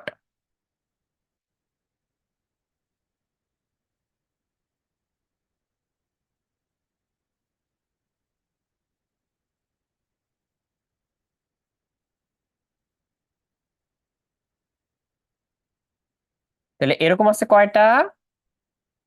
125। সেইটা মিলে কি হইছে? একটা বড় গোলক হইছে। সেই বড় গোলকের রেডিয়াস ক্যাপিটাল আর, বড় গোলকের চার্জ ক্যাপিটাল কিউ, বড় গোলকের ভোল্টেজ ভি। সেই ক্যাপিটাল কিউ আসলে কত? সবগুলো ছোট গোলকের চার্জ মিলেই তো এটা হইছে। তাহলে এন সংখ্যক গোলক মিলে যদি এটা হয়, তাহলে এন ইন্টু কিউ। তো এখন আমাকে বলছে যে বড় গোলকের ধারকত্ব এবং বিভব ছোট গোলকের তুলনায় কত গুণ হবে। তাহলে এটার ক্যাপাসিটেন্স, ক্যাপাসিটেন্স আমরা হচ্ছে সি নট ধরি। আর এই যে এগুলার ক্যাপাসিটেন্স হচ্ছে সি নট, আর এটার ক্যাপাসিটেন্স আমি ধরলাম সি। তাহলে এইখান থেকে আমরা হচ্ছে ভ্যালুগুলা বের করতে পারবো। যেমন ছোট গোলকের বিভবের ফর্মুলা তাইলে কি হবে? Small V equals 1/4 pi epsilon naught small Q divided by small R. আর বড় গোলকের বিভব কত হবে? পৃষ্ঠের বিভব 1/4 পাই এপসাইলন নট বড় গোলকের চার্জ ডিভাইডেড বাই বড় গোলকের বিভব। তাহলে সেইখান থেকে আমরা কি বলতে পারি না বড় গোলকের বিভব ছোট গোলকের তুলনায় capital V by small V? তাহলে capital V by small V করলে এটা এটা কেটে যায়। এইটার মধ্যে এই কিউ, এটাকে আমরা স্মল কিউ দিয়ে ভাগ দিব, ক্যাপিটাল কিউ কে আমরা স্মল কিউ দিয়ে ভাগ দিব। আর এইটাকে যেহেতু আমি এটা দিয়ে ভাগ করতেছি, তাহলে এই স্মল আর উপরে উঠে আসবে। তাহলে স্মল আর উপরে, ক্যাপিটাল আর নিচে। তো এখন আমরা দেখি এই রেশিও গুলো আমরা জানি কিনা। একটা জানি, ক্যাপিটাল কিউ হচ্ছে এই সবগুলোর চার্জের যোগফল, তাহলে এন ইন্টু কিউ। কিন্তু এই স্মল আর আর ক্যাপিটাল আর এর সম্পর্ক কি জানি? আমরা বের করে ফেলি। তাহলে প্রত্যেকটা ছোট গোলকের আয়তন কত ছিল? প্রত্যেকটা ছোট গোলকের আয়তন হচ্ছে 4/3 পাই আর কিউব। আর এই বড় গোলকটার আয়তন হচ্ছে 4/3 পাই ক্যাপিটাল আর কিউব। তাহলে আমাদের এই বড় গোলকের আয়তন 4/3 পাই ক্যাপিটাল আর কিউব, এটা হইছে হচ্ছে এন সংখ্যক ছোট গোলক মিলে। তাহলে ছোট গোলকের আয়তনকে এন দিয়ে গুণ দিয়ে দিলেই হয়ে যাচ্ছে। তাহলে উভয় পক্ষে 4/3 পাই কেটে কিউব রুট করে দাও। কিউব রুট করে দিলে আমরা ক্যাপিটাল আর ইকুয়ালস পাচ্ছি cube root of N into small R. তাহলে এই তো সম্পর্ক পেয়ে গেলাম, সম্পর্ক আমরা পেয়ে গেলাম। তাহলে আমরা বসাই এখন। তাহলে দেখো ক্যাপিটাল কিউ এর জায়গায় আমরা বসাবো এন ইন্টু কিউ, আর এখানে কিউ। স্মল আর এর জায়গায়, ক্যাপিটাল আর এর জায়গায় আমরা বসাবো cube root of N into small R, আর স্মল আর এর জায়গায় স্মল আর। ব্যাস, তাইলেই তো হয়ে গেল। তাহলে আমাদের এই রেশিওটা কত এটা আমরা জেনে গেলাম। সেই রেশিওটা কত আসছে, ঠিক আমি একটু উপরে উঠাই। এই যে এই রেশিওটা কত আসছে দেখো তো। আমার কিউ কিউ কাটা, আর আর কাটা, তাহলে N divided by cube root of N. N এর ভ্যালু কত? এন এর ভ্যালু হচ্ছে 125। তাহলে 125 কে কিউব রুট করলে কত হয়? 5। তাহলে 125 ডিভাইডেড বাই 5, 125 ডিভাইডেড বাই 5। তার মানে আসলে শুধু 25 আসতেছে। তাহলে এটা কাটাকাটি করলে এখানে 25 আসবে, কাটাকাটি করলে 25 আসবে। এইটা বুঝতে পারছো না? ওকে। তাহলে এটা হচ্ছে ভোল্টেজ। ভোল্টেজ হচ্ছে কত গুণ স্মল ভি এর তুলনায় ক্যাপিটাল ভি কত গুণ। আর এখন বলছে ধারকত্ব। তাহলে ধারকত্ব সি নট সেটা কতটুকু আমরা একটু চিন্তা করি। প্রত্যেকটাতে চার্জ আছে কি পরিমাণ? চার্জ আছে হচ্ছে কিউ পরিমাণ, ভোল্টেজ আছে ভি পরিমাণ। আর বড় গোলকে যখন যাবে টোটাল চার্জ আছে ক্যাপিটাল কিউ পরিমাণ, টোটাল ভোল্ট আছে ক্যাপিটাল ভি পরিমাণ। তাহলে আমরা এখন এই দুইটার মধ্যে যদি তুলনা করি, capital C by C naught, তাহলে capital C by C naught, তাহলে আমাদের এই ক্যাপিটাল কিউকে স্মল কিউ দিয়ে ভাগ করতে হবে, আর হচ্ছে স্মল ভি, এই যে এটাকে তো এটা দিয়ে ভাগ করতেছি, তাহলে এটা উপরে চলে যাবে, তাহলে হচ্ছে স্মল ভি উপরে চলে যাবে, ক্যাপিটাল ভি নিচে। আরে স্মল ভি ক্যাপিটাল ভি এই রেশিও তো আমি জানি, তাহলে capital V by small V হচ্ছে 25, তাহলে small V by capital V কি 1/25, তাহলে এখানে হচ্ছে 1/25। আর এই যে এখানে ক্যাপিটাল কিউ তো হচ্ছে স্মল কিউ এর 125 গুণ, তাহলে এখানে 125 থাকবে, তাহলে 125 কে 25 দিয়ে ভাগ করলে হচ্ছে 5, তাহলে ক্যাপাসিটেন্স হচ্ছে এটার 5 গুণ, আর ভোল্টেজ হচ্ছে এটার তুলনায় 25 গুণ। তাহলে এই এক একটার তুলনায় ভোল্টেজ এটার সারফেসে, যে কোনো একটার সারফেসে যে ভোল্টেজ এটার সারফেসের ভোল্টেজটা হচ্ছে 25 গুণ, আর যে কোনো একটার যে ক্যাপাসিটেন্স তার তুলনায় এটার ক্যাপাসিটেন্স হচ্ছে 5 গুণ, এটাই। তাহলে ক্যাপাসিটেন্স 5 গুণ হবে আর ভোল্টেজ 25 গুণ হবে। ঠিক আছে, লুৎফুরের অ্যান্সার ঠিক আছে, ভেরি গুড। তাহলে আমরা এবার সামনে আগাইতে পারি। এইবার তড়িৎ ধারক, ক্যাপাসিটেন্স তো আমরা বুঝলাম, ধারক হচ্ছে একটা ডিভাইস, এটাকে বলে ক্যাপাসিটর, ক্যাপাসিটর, ক্যাপাসিটর। তাহলে বলছে যে কাছাকাছি স্থাপিত দুইটা পরিবাহীর মধ্যবর্তী স্থানে অন্তরক পদার্থ রেখে তড়িৎ আধান রূপে শক্তি সঞ্চয় করে রাখার যান্ত্রিক কৌশলকে বলে ধারক বা ক্যাপাসিটর। তাহলে কাছাকাছি দুইটা পরিবাহী থাকে, তাহলে এদের মাঝখানে একটা অন্তরক পদার্থ থাকে যাতে ওরা গায়ে গায়ে ঠেকে না যায় বা এদের একটা থেকে আরেকটা বিদ্যুৎ যাইতে না পারে। তাহলে এই স্থির তড়িৎ আধান রূপে আমরা শক্তি সঞ্চয় করে রাখতেছি, এটাকে বলা হচ্ছে ধারক। তাহলে ধারকে কিন্তু এনার্জি কেমিক্যালি থাকে না, এখানে পিওরলি থাকে মেকানিক্যালি, তাই না? যান্ত্রিক ভাবে আমি রাখতেছি এখানে। তাহলে এনার্জিটা আসলে কই থাকে? এনার্জিটা আসলে থাকে হচ্ছে ইলেকট্রিক ফিল্ডের মধ্যে। এনার্জিটা কই থাকে? ইলেকট্রিক ফিল্ডের মধ্যে। কেমনে দেখো, সো আমরা এখানে যে বিশেষ ধরনের ধারক পড়ব পরে, সামনে আসতেছে আরো, এই যে ধারকের ক্রিয়া আসতেছে, সমান্তরাল পাত ধারক আসতেছে। সো এই যে এই বিশেষ ধরনের যে ধারকটা আমরা পড়বো এটাকে বলে সমান্তরাল পাত ধারক। তাহলে এই যে এই ধারকটা কিভাবে কাজ করে এটা আমরা দেখব। তাহলে ধারকের মধ্যে আমার আসলে কি থাকতেছে? আমার পাশাপাশি স্থাপিত কন্ডাক্টর থাকতেছে, এই যে এটা কন্ডাক্টর। তাহলে এটাও একটা কন্ডাক্টর, এটা একটা কন্ডাক্টর, এটা প্লেট হইতে পারে, দুইটা প্যারালাল প্লেট হইতে পারে। এই যে এটা একটা প্লেট, আমরা সাইড থেকে দেখতেছিলাম এতক্ষণ, তাহলে এই যে এটা একটা প্লেট, সামনে যেটা কি এটাও আরেকটা প্লেট, এই যে এরকম। তাহলে এরকম দুইটা প্লেট সামনাসামনি, মাঝখানে ফাঁকাও থাকতে পারে, আবার অপরিবাহী পদার্থও থাকতে পারে, যে কোনোটাই থাকতে পারে, কোনো সমস্যা নেই। তো আমাদের এইখান থেকে একটা তার বের করতে হয়, আর এখান থেকে একটা তার বের করতে হয়। এইবার মনে করো এদেরকে ব্যাটারির সাথে সংযোগ দিলাম। ব্যাটারির সাথে সংযোগ দিলে কি হবে? ধরো ব্যাটারির সাথে সংযোগ দিছি আমি এইভাবে, তাহলে এই ব্যাটারির পজিটিভ প্রান্ত থেকে এখানে হচ্ছে প্লাস চার্জ জমা হয়। কি জমা হয়? Plus charge. তাহলে এই পাতে প্লাস কিউ চার্জ আছে, আর নেগেটিভ প্রান্তের কারণে এখানে exactly equal and opposite minus Q charge জমা হয়। তাহলে এটা জমা হওয়ার ফলে কি হয়? এই পজিটিভ থেকে নেগেটিভের দিকে একটা তড়িৎ ক্ষেত্র সৃষ্টি হয়। তাহলে এই যে ব্যাটারি তার তড়িৎ প্রবাহ ঘটায় এখানে চার্জ সাপ্লাই দিল, সাপ্লাই দিয়ে এখানে একটা ইলেকট্রিক ফিল্ড তৈরি করলো। এই করতে গিয়ে ব্যাটারি যতটুকু এনার্জি খরচ করছে সেইটা এই ফিল্ডের মধ্যে এনার্জি হিসাবে জমা আছে। এখন আমরা করলাম কি, এই যে ধারকটাকে, এই যে এই ধারকটাকে আমরা হচ্ছে এইখানে নিয়ে এসে ব্যাটারি থেকে ডিসকানেক্ট করে দিলাম। তাহলে এখন এটার মধ্যে কিন্তু চার্জ আছে, এই যে এটার মধ্যে চার্জ আছে।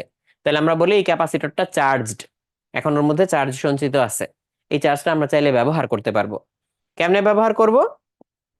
আমরা এখানে যে কোনো ডিসচার্জিং মেকানিজম করতে পারি। মনে করো এখানে একটা লাইট বাল্ব লাগাই দিতে পারি, যেরকম একটা লাইট বাল্ব লাগাই দিলাম। তাহলে এই যেটা হচ্ছে আমাদের লাইট বাল্ব। লাইট বাল্বটা লাগাইলে কি হবে? আমি যদি কানেকশন দেই তখন এই যে এখানে প্লাস চার্জ আছে মানে কি, মানে ইলেকট্রনের ঘাটতি আছে। তাহলে এখানে তো ইলেকট্রনের বাড়তি আছে, তাহলে এদিক থেকে ইলেকট্রন গুলো দৌড়ে দৌড়ে এসে এটার ভিতর দিয়ে যাবে, এখানে এসে ওকে নিউট্রালাইজ করা শুরু করবে। তাইলে এইখান থেকে ক্রমান্বয়ে এই পুরা মাইনাস কিউ চার্জ এটার ভিতর দিয়ে এসে এটাকে এদিকে এসে এই প্লাস চার্জটাকে নিউট্রালাইজ করে দিবে। তাহলে যতক্ষণ চার্জ আসতে থাকবে ততক্ষণ হচ্ছে এই বাল্বটা জ্বলতে থাকবে। তাহলে এদিক থেকে এদিকে ইলেকট্রন আসতেছে। প্রকারান্তরে তুমি উল্টা করে বলতে পারো না যে এদিক থেকে এদিকে বিদ্যুৎ প্রবাহ আই, কারেন্ট প্রবাহিত হচ্ছে, উল্টা এটা বলতে পারো। তাহলে এখন আমাকে একটু বলো, এই যে এটা যে প্রবাহিত হচ্ছে, ইলেকট্রন প্রবাহিত হইতে হইতে এই যে এই মাইনাস কিউ এর পরিমাণ আস্তে আস্তে কমতে থাকবে না? কমতে কমতে এক সময় কত হয়ে যাবে? এখানে আর কোনো নেগেটিভ চার্জ থাকবে না, শূন্য। এই পুরা মাইনাস কিউ চার্জ যখন প্রবাহিত হয়ে প্লাস কিউ চার্জের গায়ে গিয়ে পড়বে, তখন plus Q R minus Q মিলে কত হয়ে যাবে? শূন্য। তাহলে তখন এই বাল্বটা আর জ্বলবে না এবং এরা তখন নিস্তড়িত হয়ে যাবে।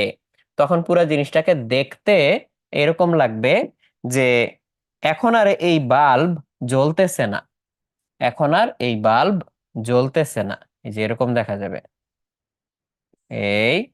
আর এই বাল্বে জ্বলতেছে না তো বটেই, এই যে এই ক্যাপাসিটরের প্লেটে তখন কি নাই?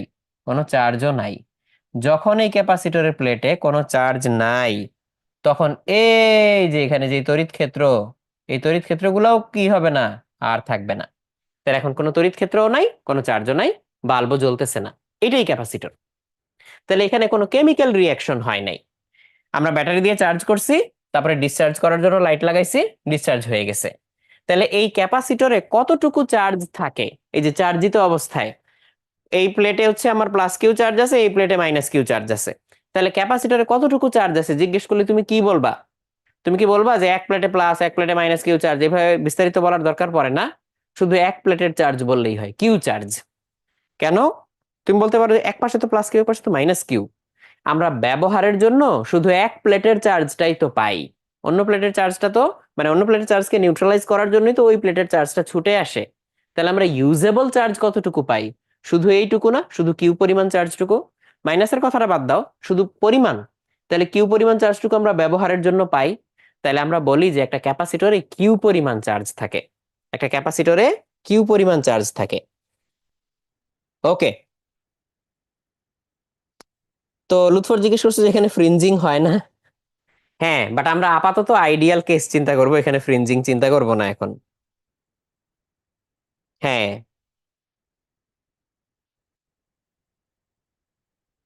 আচ্ছা।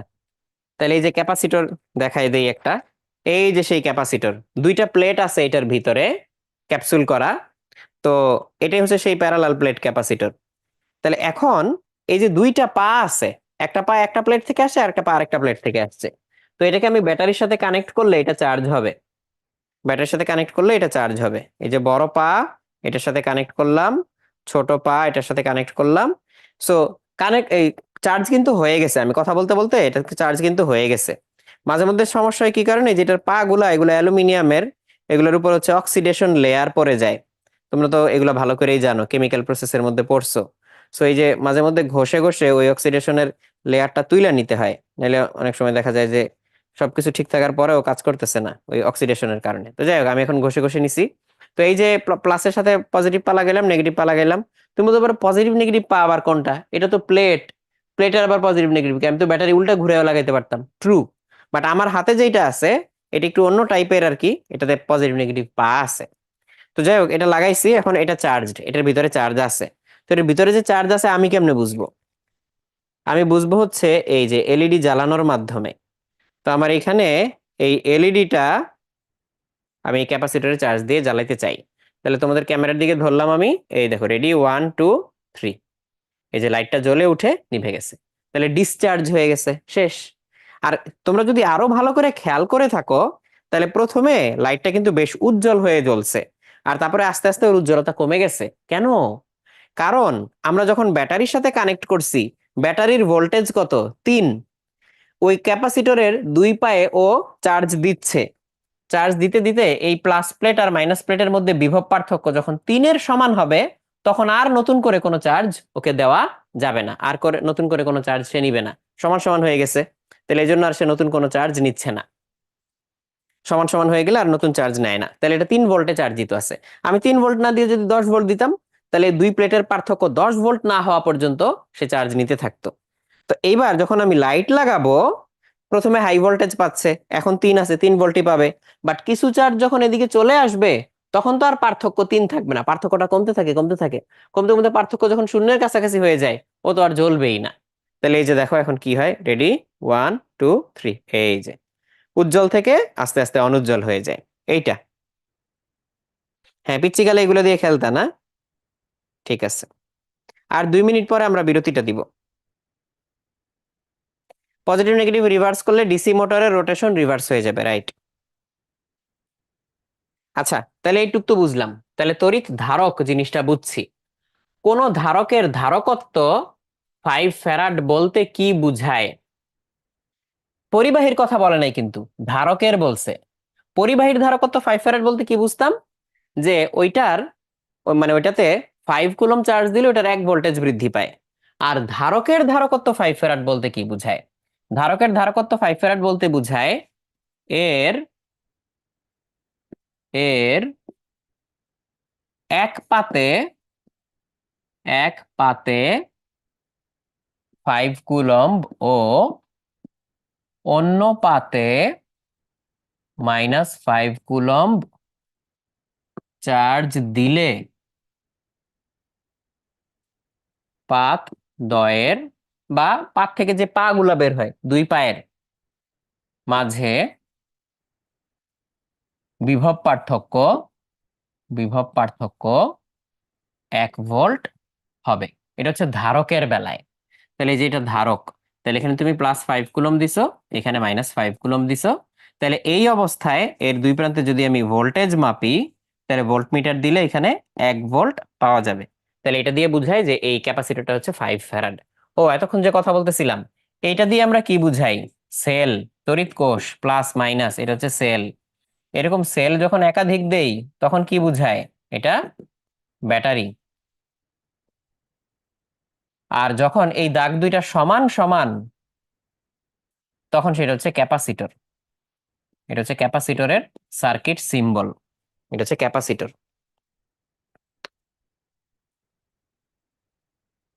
ব্যাটারি সরাই ফেললে ক্যাপাসিটরে এনার্জি স্টোরড থাকে, ক্যাপাসিটরে এনার্জি স্টোরড থাকে। তাহলে মাগরিবের নামাজের বিরতিটা দিয়ে দিচ্ছি। তাহলে আমরা হচ্ছে 55-তে ফিরে আসব।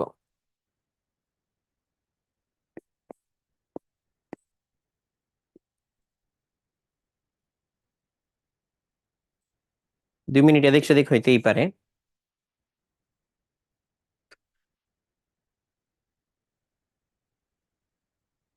ধারকের ক্রিয়া মানে ধারকটা আসলে আমরা কেন বানাই, কিভাবে বানাই, ওটা হলে কি হয়, এটা আমরা একটু দেখব।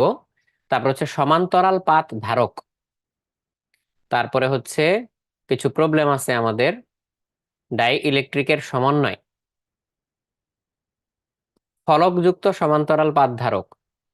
তারপর হচ্ছে ধারকের সংযোগ, সংযোগ মানে হচ্ছে শ্রেণী, সমান্তরাল, এগুলা। তাহলে আমি এখানে একটু এদিক সেদিক করে নেই জিনিসটা। সমান্তরাল পাত ধারক, এটাকে আমি আগে নিয়ে আসতেছি। তারপরে হচ্ছে ধারকের ক্রিয়া নিয়ে আসব। সমান্তরাল পাত ধারক বলতে এখানে আমরা ধারকত্ব কত এটা বের করব। তারপর হচ্ছে ধারকের ক্রিয়ায় যখন যাব, এখানে যে চার্জ জমা হচ্ছে না হচ্ছে, কেন এরকম হচ্ছে, এই জিনিসটা নিয়ে আসব। আর মাঝখানে হচ্ছে যখন ডাইইলেকট্রিক দিব তখন কি হয় না হয়, এটাও এর মধ্যে দেখে ফেলবো। আর এরপরে হচ্ছে ধারকের যে সংযোগ মানে হচ্ছে শ্রেণী সংযোগ, এটা সেইটা, এগুলো আমরা এখানে দেখব।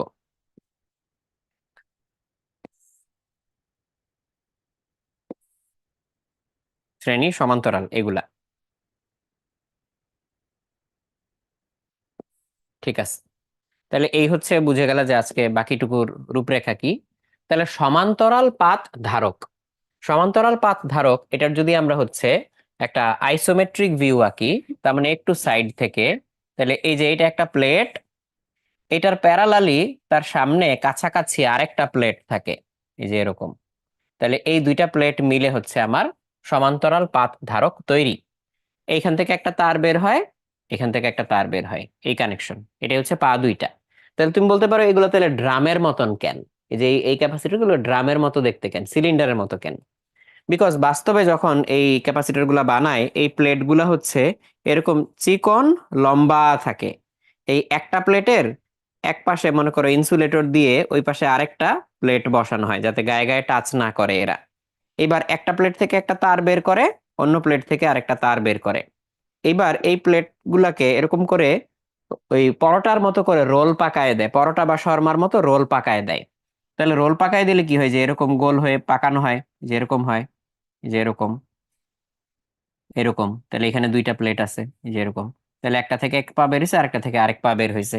তাহলে পাকায় দিলে পুরাটা যখন রোল পাকানো শেষ হয়, তাহলে তখন পুরাটার আকৃতি কেমন হয়, যে সিলিন্ডারের মতো নিচ থেকে দুইটা ঠ্যাং বের হয়ে আছে। তো এটা এক্স্যাক্টলি তাই না, এই যে এক্স্যাক্টলি তাই, নিচ থেকে দুইটা ঠ্যাং বের হয়ে আছে, একটা সিলিন্ডার। তো এই হচ্ছে সমান্তরাল পাত ধারক।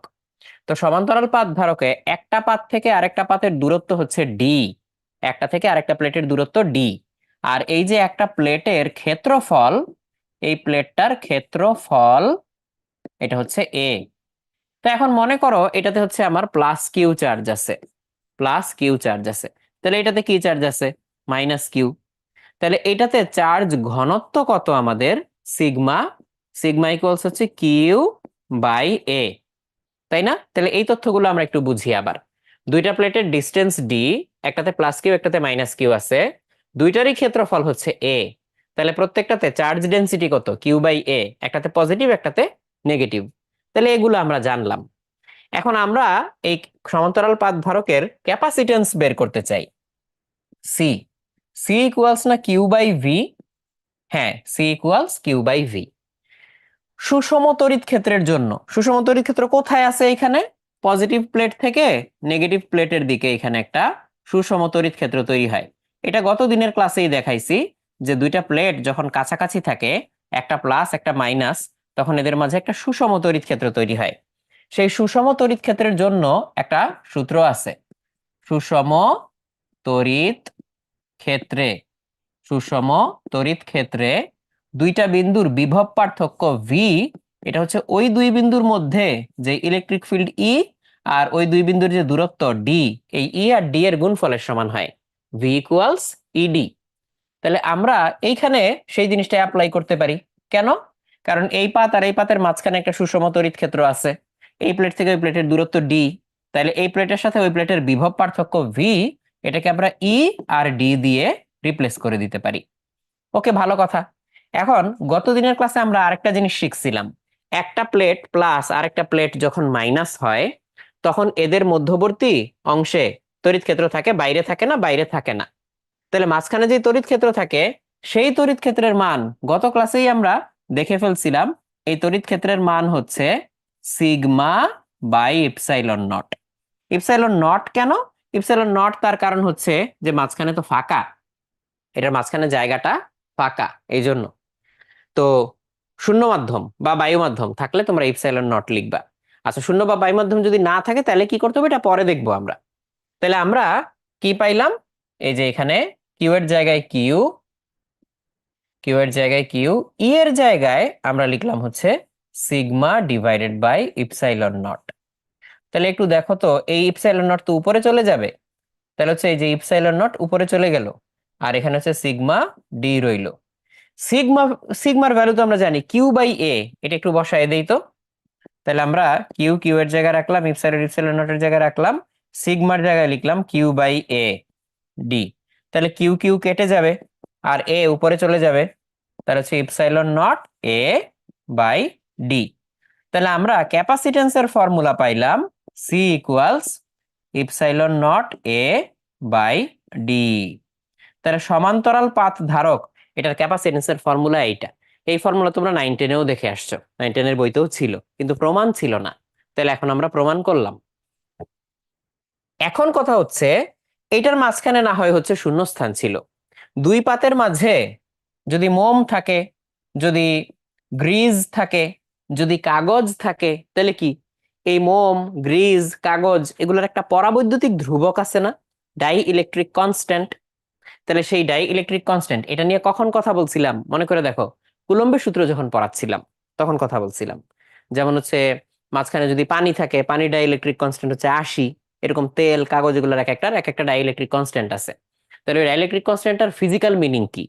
ফিজিক্যাল মিনিং হচ্ছে একই দূরত্বে থাকা দুইটা চার্জ শূন্য স্থানে পরস্পরকে যত বলে আকর্ষণ বা বিকর্ষণ করবে, ওই একই চার্জ একই দূরত্বে থাকা অবস্থায় যদি অন্য একটা মিডিয়ামের ভিতরে নিয়ে যাও, তাহলে তাদের মধ্যেকার আকর্ষণ বা বিকর্ষণ যত গুণ, মানে যত ভাগের এক ভাগ হয়ে যায়, তার মানে যত গুণ রিডিউস করতেছে আর কি, যত ভাগের এক ভাগ হয়ে যায় ওই সংখ্যাটাই হচ্ছে ওর ডাই ইলেকট্রিক কনস্ট্যান্ট। তাহলে দুই পাতের মাঝে কে মাধ্যমাঙ্কের কে মাধ্যমাঙ্কের মাধ্যম থাকলে মাধ্যমাঙ্ক, এটাই কিন্তু ডাইইলেকট্রিক কনস্ট্যান্ট। কে তড়িৎ মাধ্যমাঙ্কের বললে অবশ্য ভালো হইতো, কে তড়িৎ মাধ্যমাঙ্কের কে তড়িৎ মাধ্যমাঙ্কের মাধ্যম থাকলে, তাহলে তখন কি হবে, শুধু ইপসাইলন নটের সাথে কে গুণ হয়ে যাবে। তাহলে সি ইকুয়ালস ইপসাইলন নট কে এ ডিভাইডেড বাই ডি। যে কোনো মাধ্যমের পরাবৈদ্যুতিক ধ্রুবক দিয়ে শূন্যস্থানের ভেদনযোগ্যতাকে গুণ দিলে ওই মাধ্যমের ভেদনযোগ্যতা পাওয়া যায়। তাহলে সেটাকে আমরা ওই মাধ্যমের ইপসাইলন বলেও লিখতে পারি। তাহলে ইপসাইলন এ বাই ডি। তাহলে এই ইপসাইলন এ বাই ডি এটাও আমার ফর্মুলা। তাহলে এইখান থেকে আমি কি বুঝলাম, এখান থেকে বুঝলাম যে এই ইপসাইলন নট তো কনস্ট্যান্ট, তাহলে আমরা প্লেটের এরিয়া যত বাড়াবো, দুই প্লেটের মাঝখানে ডিস্টেন্স যত কমাবো, আর হচ্ছে পরাবৈদ্যুতিক ধ্রুবক মাঝখানে যে মিডিয়ামটা দিচ্ছি ওই মিডিয়ামের পরাবৈদ্যুতিক ধ্রুবক যত বেশি হবে, ক্যাপাসিটেন্স তত বেশি হবে। তো এই অনুযায়ী এখানকার ক্যাপাসিটর গুলা তৈরি করা, সেই অনুযায়ী এখানকার ক্যাপাসিটর গুলা তৈরি করা। বুঝতে পারছো? এই হচ্ছে ব্যাপার। তো আমি একটা জিনিস একটু চেক করে দেখি আমার এই ক্যাপাসিটরটা ঠিক আছে কিনা। ঠিক না থাকলে কিছু করার নাই, না এটা ঠিক নাই, এটা নষ্ট হয়ে গেছে। তাহলে আমি এখানকার ক্যাপাসিটর গুলা নেই। তো আমার এই ক্যাপাসিটর গুলার এক একটার ক্যাপাসিটেন্স এক এক রকম। এটা হচ্ছে মাত্র 47 মাইক্রোফ্যারাড, 47 মানে 47 মাইক্রোফ্যারাড। তাহলে 47 মাইক্রোফ্যারাডের যে ক্যাপাসিটরটা, এটাকে আমরা হচ্ছে এখানে কানেক্ট করলাম, এটা চার্জ হইলো। এটা দিয়ে দেখো এই লাইটটা খুবই অল্প সময় জ্বলে, এটা দিয়ে এই লাইটটা খুবই অল্প সময় জ্বলবে। দেখো এত কম জ্বলছে, এটা আসলে বুঝাই যায় না, বুঝারই কোনো উপায় নেই। তাহলে আর একটু বড় একটা নেই, এই যে এটা কত, এটা হচ্ছে 1000 মাইক্রোফ্যারাড। ঠিক আছে, এটা দিয়ে হবে, এটা দিয়ে হবে হয়তো। এই যে এটা চার্জ করলাম, একটু ঘষাঘষি করি, কারণ অনেক সময় অক্সাইডের প্রলেপ পড়ে যেতে পারে, পড়ছে এটাতে সম্ভবত। তো যাই হোক, চার্জ হয়েছে। এটাকে ডিসচার্জ করি, যে তোমাদের দিকে ধরলাম, এই যে অল্প সময় ঝিলিক দিয়ে বন্ধ হয়ে গেল। তাহলে হচ্ছে 1000 মাইক্রোফ্যারাড ছিল, আর এটা হচ্ছে 2000 মাইক্রোফ্যারাড। এটা হচ্ছে খুব স্লাইটলি বেশি টাইম দিবে, স্লাইটলি বেশি টাইম দিবে এটাকে। এই বাট এত অল্প ডিফারেন্স হবে, তুমি হয়তো খালি চোখে দেখে বুঝবা না। রেডি, 1 2 3, এই যে এটা কিছুক্ষণ বেশি জ্বলেছিল।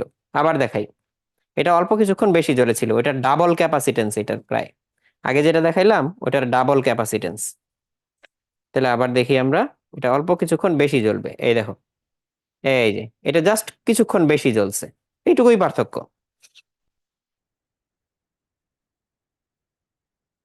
হ্যাঁ, অনেকগুলা মিনি ফর্মুলা দিয়ে এই ফর্মুলাটা বের করা হয়েছে, রাইট।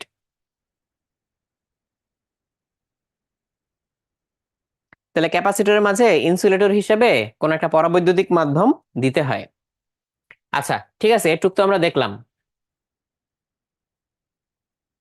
তোমাদেরকে একটা জিনিস বলি, এইটার ক্যাপাসিটেন্স 1000 মাইক্রোফ্যারাড, আর এইটার ক্যাপাসিটেন্স 10 ফ্যারাড, মাইক্রো না। তাহলে ফ্যারাড লেভেলের না, আমি বললাম ক্যাপাসিটর নাই। পৃথিবীরও তো ক্যাপাসিটেন্স ফ্যারাড লেভেলের না, তোমরা দেখছো 10⁻⁴ ফ্যারাড। তো এটার 10 ফ্যারাড কেমনে? এটাকে বলে সুপার ক্যাপাসিটর। কি বলে এটাকে? Super capacitor. তাহলে সুপার ক্যাপাসিটর জিনিসটা আসলে ডিফারেন্ট, সুপার ক্যাপাসিটর জিনিসটা ডিফারেন্ট। তো সুপার ক্যাপাসিটরের যেটা কাহিনী সেটা হচ্ছে, দুই প্লেটের মাঝখানে ডিস্টেন্স অনেক বেশি কম, এবং এটার যে পাতের ক্ষেত্রফল সেটাকে কার্বন ন্যানো স্ট্রাকচার বা এরকম কোন একটা কিছু দিয়ে অনেক বেশি বাড়ায় ফেলা হয়। কিন্তু ডিস্টেন্স অনেক কম হওয়াতে এই ক্যাপাসিটরটা আবার বেশি ভোল্টেজ সহ্য করতে পারে না। আমার এইখানে যে ক্যাপাসিটর গুলো আছে, এই ক্যাপাসিটরের মধ্যে এই এইটা আর এইটা, এই যে ছোট ক্যাপাসিটর আর বড় ক্যাপাসিটর, এই দুইটার ক্যাপাসিটেন্স সেম। তাহলে একটা ছোট একটা বড় কেন? তার কারণ হচ্ছে একটাতে আমি দিতে পারি মাত্র কত ভোল্ট পর্যন্ত, 50 ভোল্ট, আর আরেকটাতে আমি দিতে পারি হচ্ছে 200-250 ভোল্ট পর্যন্ত, এটা হচ্ছে 200 এরকম আর কি। তো ছোট ক্যাপাসিটর এটা, প্লেটগুলো হচ্ছে কাছাকাছি, সো এটাতে হচ্ছে বেশি ভোল্ট দেওয়া যায় না, এটাতে দুই প্লেটের মধ্যে 50 ভোল্টের বেশি দিলে এটা স্পার্ক করে নষ্ট হয়ে যাবে। কিন্তু এটার ক্যাপাসিটেন্স যা, এটারও ক্যাপাসিটেন্স তাই, কিন্তু ক্যাপাসিটেন্স সেম রাখতে গিয়ে আমি যদি হচ্ছে ভোল্টেজ বেশি দিতে চাই, তাহলে কি প্লেটগুলো একটু ফাঁকা করতে হবে। হ্যাঁ, প্লেটগুলো ফাঁকা করলে কি ক্যাপাসিটেন্স তো কমে যায়, তাহলে প্লেট বড় করতে হবে, তাহলে এই জন্য সাইজ বড় হয়ে গেছে। ক্যাপাসিটেন্স একই, কিন্তু এটার ভোল্টেজ রেটিং কম, এটাই কম ভোল্টেজ সহ্য করতে পারে, এটাই বেশি ভোল্টেজ সহ্য করতে পারে, এই জন্য। এটা কত ভোল্টের? এটাও 50 ভোল্ট। সবুজটা কত ভোল্টের একটু দেখি। সবুজটা আবার 35 ভোল্ট। তাহলে এই যে দেখো, এটা হচ্ছে 50 ভোল্টের, এটা 35 ভোল্টের, সাইজে ডিফারেন্স হয় এই কারণে।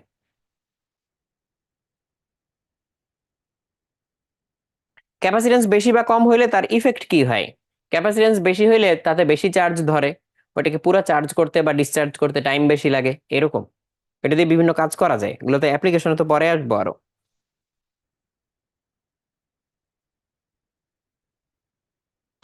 সৌরভ, বলছি যে যেই ক্যাপাসিটর গুলো ছোট, ফিজিক্যালি সাইজ ছোট, কারণ কি এগুলার প্লেট গুলা কাছাকাছি রাখছি আমরা, সেই জন্য সাইজ ছোট। এইবার একই ক্যাপাসিটেন্স বানাইতে চাই, কিন্তু আমি ভোল্টেজ বেশি দিতে চাই। কাছাকাছি প্লেট যেসব ক্যাপাসিটরের, ওগুলা বেশি ভোল্টেজ সহ্য করতে পারে না, বেশি ভোল্টেজ দিলে স্পার্ক হয়ে নষ্ট হয়ে যাবে। সো আমরা স্পার্ক যাতে না হয় দূরে রাখবো, কিন্তু দূরে রাখলে তো ক্যাপাসিটেন্স কমে যায়, আমার না ক্যাপাসিটেন্স একই থাকা লাগবে, তাহলে প্লেটের সাইজ বড় করে দিতে হবে। তাহলে এই যে ক্যাপাসিটরের সাইজ তখন হয়ে যাবে এত বড়, কিন্তু এই একই ক্যাপাসিটেন্স, কিন্তু কি হবে, তাকে বেশি ভোল্টেজ দেওয়া যাবে যেহেতু প্লেটের ডিস্টেন্স বেশি। তাই 1000 মাইক্রোফ্যারাডের ক্যাপাসিটর ছোট্টও পাওয়া যায়, 1000 মাইক্রোফ্যারাডের ক্যাপাসিটর এত বড়ও পাওয়া যায়। তাহলে ছোট্ট ক্যাপাসিটরে তুমি দিতে পারবা 5, 10, 15 ভোল্ট, আর বড় ক্যাপাসিটরটাই তুমি দিতে পারবা, অ্যাপ্লাই করতে পারবা বেশি ভোল্ট, 1000-2000 ভোল্টও অ্যাপ্লাই করতে পারবা, এটাই বলছি। এখন বুঝছো না? আচ্ছা ঠিক আছে। ধারকের ক্রিয়া, এইটা একটু মাথা খাটায় একটু দেখতে হবে, একটু মাথা খাটায় দেখতে হবে, সবাই একটু ভালো করে খেয়াল করো। আমার কাছে মনে করো 3 ভোল্টের একটা ব্যাটারি আছে, এই যে আমার কাছে মনে করো 3 ভোল্টের একটা ব্যাটারি আছে, এটা গ্রাউন্ডের সাথে আমি কানেক্ট করলাম। এইবার এইখানে আমার একটা প্লেট আছে, এটা জাস্ট একটা প্লেট। তাহলে এই প্লেটের সাথে যদি আমি এটা কানেক্ট করি, এই প্লেটে আগে থেকে কোনো চার্জ ছিল না, তাহলে এটা 0 ভোল্ট ছিল, আর ব্যাটারি ছিল 3 ভোল্ট, তাহলে এটা ছিল 0 ভোল্ট, কারণ এটাতে কোনো চার্জ ছিল না, এটা 0 ভোল্ট ছিল। তাহলে যদি 0 ভোল্ট থাকে, ব্যাটারি 3 ভোল্ট থাকে, এটা হাই ভোল্টেজ না? তাহলে হাই থেকে লোতে চার্জ যাবে, তাহলে চার্জ গিয়ে গিয়ে এটাতে কিছু চার্জ জমা হবে, যতক্ষণ না পর্যন্ত এটা হচ্ছে 3 ভোল্টে পরিণত হয়। ওকে, ভালো কথা, পরিণত হইল। এখন এটার সামনে আমরা যদি সেকেন্ড আরো একটা প্লেট রাখি, এই পুরো প্রক্রিয়াটা খুব ইম্পর্টেন্ট, মানে কিভাবে ক্যাপাসিটর অ্যাকচুয়ালি কাজ করে বোঝার জন্য। সো কেউ এখানে স্ল্যাক দিও না, মনোযোগ দিয়ে দেখো। তাহলে আবার এটা একটু শুরু থেকে বলি, সবাই এক্সট্রা মনোযোগ দাও, লম্বা করে দুইটা দম নিয়ে নাও। তাহলে দেখো, এটা আবার শুরু থেকে দেখাচ্ছি, ঠিক আছে? খেয়াল করো, এটাতে কোনো চার্জ ছিল না, 0 ভোল্ট, এটাতে কোনো চার্জ ছিল না, 0 ভোল্ট। এই প্লাস চার্জ, এই যে এদিকে ব্যাটারি প্লাস, তো তাহলে এখান থেকে ও কিছু চার্জ পাইলো। কতক্ষণ পর্যন্ত সে চার্জ নিবে? যতক্ষণ না পর্যন্ত এই কন্ডাক্টরটাও 3 ভোল্টের হয়ে যায়। তাহলে চার্জ জমতে জমতে 3 ভোল্ট হয়ে গেল, ও এখন আর চার্জ নিবে না, কারণ সমান সমান। এখন এটার সামনে আমরা আরেকটা প্লেট রাখলাম, তাহলে এই পজিটিভ চার্জের আকর্ষণে এই প্লেটের নেগেটিভ চার্জ দুইটা এই পাশে আসবে, এই পাশে দুইটা পজিটিভ চার্জ তৈরি হবে। তড়িৎ আবেশ, আবেশ তো আমরা দেখছি অলরেডি, এটা হচ্ছে তড়িৎ আবেশ, যে একটা চার্জের আকর্ষণের কারণে অন্য একটা বস্তুর মধ্যে চার্জ সঞ্চার হওয়া, তাহলে এটা হচ্ছে তড়িৎ আবেশ। তাহলে এইটার আকর্ষণে এই কন্ডাক্টরের মধ্যে যে ইলেকট্রন গুলো ছিল, সেগুলোর মধ্যে দুইটা এদিকে চলে আসবে, আর ওই পাশে ফাঁকা জায়গা রেখে আসছে, তাহলে ওইখানে পজিটিভ চার্জ। এটা কিন্তু এখনো নিউট্রাল, কিন্তু এই যে নেগেটিভ চার্জটা এটার কাছাকাছি আসলো, নেগেটিভ চার্জের বৈশিষ্ট্য কি, তার আশেপাশে নেগেটিভ ভোল্টেজ তৈরি করা। তাহলে এটা তো 3 ভোল্ট তৈরি করছে, এইটাই কিছু নেগেটিভ ভোল্টেজ তৈরি করে এই ভোল্টেজটাকে 3-এর চেয়ে কমায় দিবে। মনে করো 2 করে দিল, তাহলে 2 করে দিলে ও তখন আবার কি চার্জ সাপ্লাই দিতে পারবে, যে আরে ও 2 আমি তো 3, তখন ও করবে কি, আরেকটু চার্জ সাপ্লাই দিবে। ও আরেকটু চার্জ সাপ্লাই দিবে, ও এখানে আরো দুই একটা চার্জ নিয়ে আসবে, ও আরেকটু চার্জ সাপ্লাই দিবে, ও আরেকটু চার্জ নিয়ে আসবে। এরকম করতে করতে আবার এক সময় এই দুই প্লেটের বিভব পার্থক্য যখন 3 হয়ে যাবে, বা সরি এই পার্টিকুলারলি এই প্লেটের ভোল্টেজ যখন আবার 3 হয়ে যাবে, তখন হচ্ছে আর চার্জের আদান প্রদান হবে না। তাহলে দেখো জাস্ট এটা সামনে একটা কন্ডাক্টর নিয়ে আসাতেই ও আরো চার্জ নিতে পারতেছে সেই একই 3 ভোল্টে, বাট আগে তো পারে নাই। এইবার দেখো আরো ইন্টারেস্টিং ব্যাপার, যদি আমি এই প্লেটটাকে এখন মাটির সাথে কানেক্ট করে দেই, ভূমি, তাহলে ভূমি থেকে ইলেকট্রন উঠে এসে এই প্লাস চার্জ গুলাকে নিউট্রালাইজ করে দিবে, এই যে প্লাস গুলাকে নিউট্রালাইজ করে দিবে। তাহলে এই প্লাসের এখান থেকে প্রভাব চলে গেল, প্লাসের প্রভাব চলে যাওয়া আর নতুন মাইনাস আসা একই কথা না? কারণ অ্যাকচুয়ালি তো এখান থেকে ভূমি থেকে কিছু ইলেকট্রন আসছে, তাহলে এটার কারণে এখানে ভোল্টেজ আবার কমে যাবে। তাহলে এখানে ভোল্টেজ আবার 3-এর চেয়ে কমে গেল। কমে গেলে কি হবে, ও দেখতেছে 3, ও 3-এর চেয়ে কম, ও আরো চার্জ পাঠাইতে পারবে। পাঠাইতে পাঠাইতে আর ভূমি থেকে ইলেকট্রন আসতে আসতে আরো কয়েকটা আসার পরে এই দুই প্লেটের বিভব পার্থক্য যখন আবার 3 ভোল্ট হয়ে যাবে, তখন হচ্ছে ও আর চার্জ দিতে পারবে না। এইখানেও কাহিনী শেষ হয় নাই। কেন শেষ হয় নাই? বিকজ এখন নতুন আরেকটা টুইস্ট। নতুন টুইস্ট কি? আমি এই মাইনাস চার্জ গুলাকে এইবার, আচ্ছা থাকুক এখানে থাকুক, দুইটার মাঝখানে আমরা হচ্ছে এখন একটা মাধ্যম ঢুকাবো। দুইটার মাঝখানে আমরা একটা মাধ্যম ঢুকাবো। মাধ্যম মনে করো হচ্ছে তেল, এটার মাঝখানে তেল ঢুকাইলাম। তেল ঢুকাইলে ওই যে প্লাস চার্জ, এটার আকর্ষণে তেলের কিছু অংশ এদিকে মাইনাস এদিকে সরে আসবে, আর এদিকে কিছু প্লাস তৈরি হবে, অর্থাৎ তেলটা স্লাইটলি পোলারাইজড হয়ে যাবে। তেলটা তো নিষ্ক্রিয়, কিন্তু এই পাশে একটু নেগেটিভ চলে আসবে, ওই পাশে একটু পজিটিভ চলে আসবে, এটার আকর্ষণে নেগেটিভ আসবে, এটার আকর্ষণে পজিটিভ আসবে। তাহলে মাঝে যখন আমরা তেলটা রাখতেছি, তাহলে এইভাবে তেলটা রাখার কারণে এই মাইনাস চার্জ গুলাই এই প্লাস চার্জের ভোল্টেজ কমায় দিবে, এই প্লাস চার্জ গুলাই এই মাইনাস প্লেটের ভোল্টেজ একটু বাড়ায় দিবে। তাহলে আবার পার্থক্য 3-এর চেয়ে কমে গেল, হায় হায় আবার পার্থক্য কমে গেল। তাহলে পার্থক্য কমে গেলে ও বলবে কি, পাইছি সুযোগ, আরো চার্জ দেই, তাহলে আবার ভোল্টেজ বাড়বে। তাহলে ও এখানে আরো চার্জ দিবে, এখানে আরো কিছু নেগেটিভ চার্জ এসে জমা হবে, হয়ে আবার যখন পার্থক্য 3 হবে, তখন হচ্ছে ও আর চার্জ দিবে না। তাহলে দেখো, সিম্পল একটা কন্ডাক্টর, এটারও তো ধারকত্ব আছে, বাট এই পাশে আরেকটা কন্ডাক্টর রাখলে ধারকত্ব আরো বাড়ে। এই কন্ডাক্টরটাকে ভূমিতে টাচ করলে, অথবা এই যে দেখো ব্যাটারির গ্রাউন্ড কোথায় ছিল, ব্যাটারি নেগেটিভ ভূমিতে ছিল, অথবা তুমি তো এটার সাথে এটা শর্টও করে দিতে পারো, তাহলে আর সত্যি সত্যি মাটিটা লাগলো না, এটার সাথে এটা কানেক্ট করে দিলা।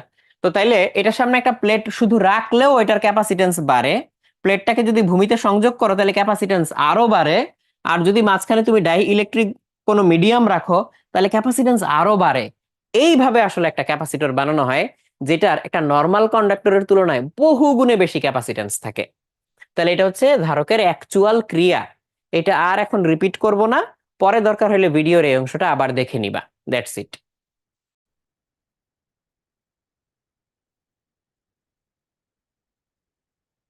প্রতিটা 5 সেন্টিমিটার ইন্টু 6 সেন্টিমিটার মাপের সমান্তরাল পাতের মধ্যবর্তী স্থানের তড়িৎ ক্ষেত্রের প্রাবল্য এত, প্রত্যেক পাতে আধানের পরিমাণ নির্ণয় করো। তাহলে আমরা এরিয়া জানি, এরিয়া, তাহলে এটা হচ্ছে 5 সেন্টিমিটার, এটা 6 সেন্টিমিটার, তাহলে এরিয়া হচ্ছে 5 × 6 × 30 সেন্টিমিটার স্কোয়ার। তার মানে সেন্টিমিটার স্কোয়ার থেকে মিটার স্কোয়ারে নিতে গেলে 10⁻⁴ দিয়ে গুণ দিতে হয়। তড়িৎ ক্ষেত্রের প্রাবল্য হচ্ছে 1.2 10⁶। তাহলে আমরা না জানি যে একটা প্লেট প্লাস আর একটা প্লেট মাইনাস এরকম থাকলে এখানে যে তড়িৎ ক্ষেত্রের প্রাবল্য তৈরি হয় ই, সেই ই এর ভ্যালু হচ্ছে σ/ε। তাহলে প্রত্যেক পাতে আধানের পরিমাণ বের করতে বলছে। আধানের পরিমাণ মনে করো একটাতে প্লাস কিউ, একটাতে হচ্ছে মাইনাস কিউ, আর এরিয়া তো আমরা জানি। তাহলে সিগমা ইকুয়ালস হচ্ছে Q/A। তো এই যে ই এর ভ্যালু আমাকে বলে দিছে, ই এর ভ্যালু হচ্ছে 1.24 10⁶। তাহলে সিগমার ভ্যালু কত?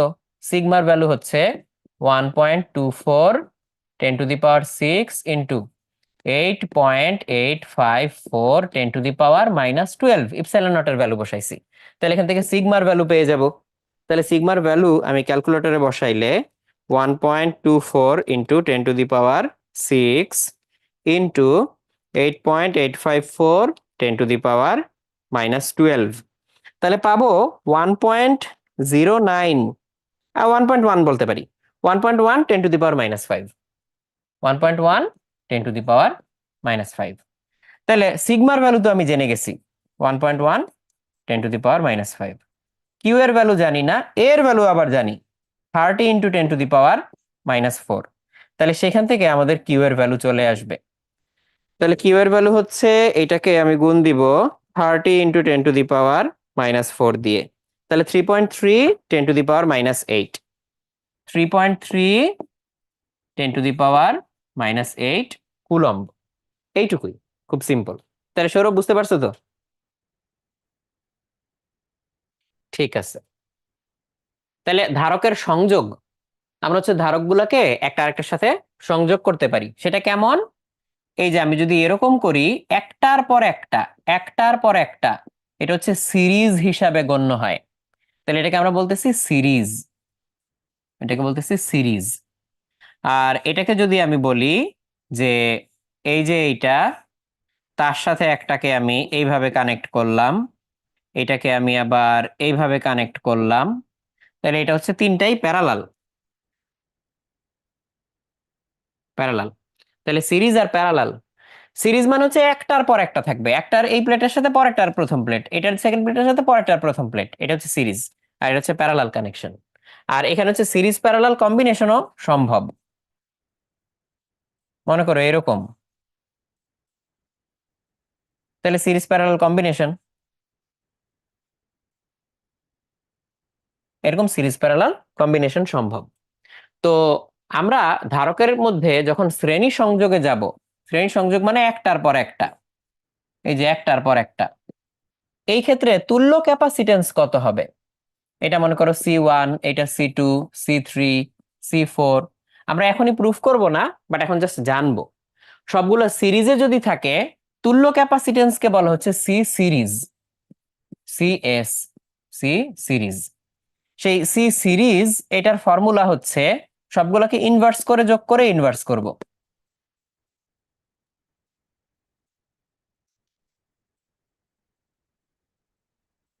সবগুলোকে ইনভার্স করে যোগ করে হোল ইনভার্স করব, সবগুলোকে ইনভার্স করে যোগ করে হোল ইনভার্স করব।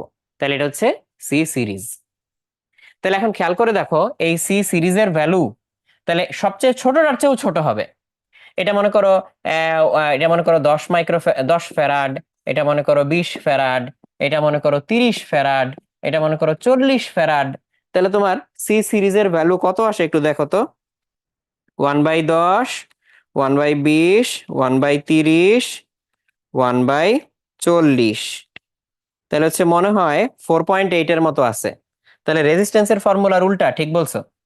তাহলে হচ্ছে 4.8 ফ্যারাডের মতো আসে। তার মানে ও সবচেয়ে ছোটটার চেয়েও ছোট। তাহলে সিরিজে তুমি যত ক্যাপাসিটর অ্যাড করবা, তত ক্যাপাসিটেন্স কমবে। কিন্তু তুমি যদি প্যারালালি যাও, তাহলে প্যারালালি যত যত ক্যাপাসিটেন্স তুমি অ্যাড করবা, তত ক্যাপাসিটেন্স বাড়তে থাকবে। তাহলে প্র্যাকটিক্যালি যতগুলো তুমি অ্যাড করবা, খালি যোগ করে যেতে হবে, খালি অ্যাড করে যেতে হবে, যে এগুলো প্যারালাল। তাহলে C1, C2, C3, তাহলে এই সবগুলোকে একত্র করলে যেটা তুমি পাবা একটা ক্যাপাসিটেন্স, যেটা হচ্ছে সি প্যারালাল, সিপি। সিপি হচ্ছে সবগুলোর যোগফল, C1, C2, C3। আচ্ছা, যোগই যেহেতু করতেছি, যে কোনোটার চেয়ে এটা তাহলে বড় হবে, তাহলে সবচেয়ে বড়টার চেয়েও সে বড় হয়। তাহলে ক্যাপাসিটর সিরিজ প্যারালাল করলে এমন হয়। তাহলে আমি এখানে হচ্ছে দুই একটা কেস দেখাবো। সমান্তরাল পাত ধারকের মাঝে ডাই ইলেকট্রিকের সমন্বয় জিনিসটা কি একটু দেখো। সবগুলো কেস আজকে দেখাবো না, পরের দিনের জন্য কিছু কেস রেখে দিব। বাট দেখো, এই যে এটা হচ্ছে আমার একটা ক্যাপাসিটর, এই ক্যাপাসিটরের এই দুই প্লেটের ডিস্টেন্স ডি, আর এই ক্ষেত্রফলটা হচ্ছে এ। তাহলে এটার ক্যাপাসিটেন্স হচ্ছে C equals epsilon naught A by D, কারণ হচ্ছে এর মাঝখানে এখন কিছু নাই। এইবার এই ক্যাপাসিটরটার মধ্যেই আমি একটা ডাই ইলেকট্রিক মিডিয়াম ঢুকাবো। এটাকে একটু ছোট করি, আমার একটু জায়গা লাগবে। তাহলে এই যে এর মাঝখানে এখন আমরা একটা ডাই ইলেকট্রিক মিডিয়াম ঢুকাবো। এই যে আমরা এর ভিতরে একটা ডাই ইলেকট্রিক মিডিয়াম ঢুকাই দিলাম, পুরাটা জুড়ে, পুরাটা জুড়ে একটা ডাই ইলেকট্রিক মিডিয়াম সুষমভাবে ঢুকাই দিলাম, সুষমভাবে। তাহলে এটা ডাইইলেকট্রিক কনস্ট্যান্ট হচ্ছে কে। তাহলে এবার সূত্রটা চেঞ্জ হয়ে কোথায় চেঞ্জ হবে বলো? তাহলে এখন ওই ইপসাইলন নটের সাথে একটা কে জুড়ে যাবে। ক্ষেত্রফল চেঞ্জ হয় নাই, ডিস্টেন্স চেঞ্জ হয় নাই, তাহলে ক্যাপাসিটেন্স হয়ে যাবে এত। বাট আমি যদি এইরকম করি,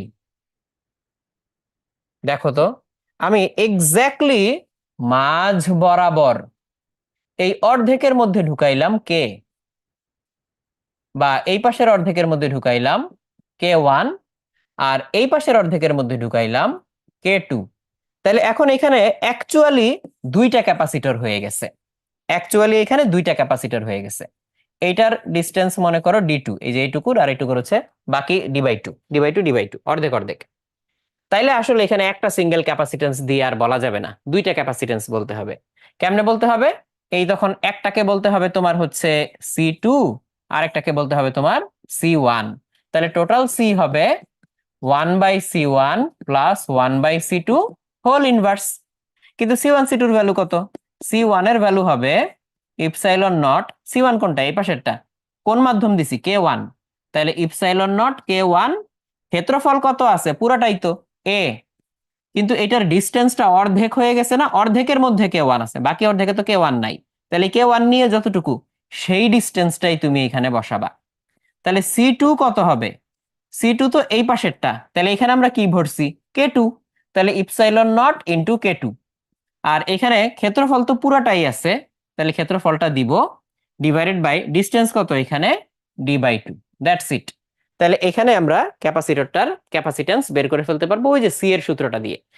C = 1/C1 plus 1/C2 whole inverse. এখন মোর ইন্টারেস্টিংলি, যদি আমরা ওই একই ক্যাপাসিটরের ভিতরে, সেম ক্যাপাসিটরের ভিতরে আমরা যদি এটাকে ওই লম্বালম্বি ভাবে ডাইইলেকট্রিক মাধ্যম না ঢুকায়ে আড়াআড়ি ভাবে ঢুকাইতাম, তাইলে কি হইতো? আড়াআড়ি ভাবে তাইলে কি হইতো?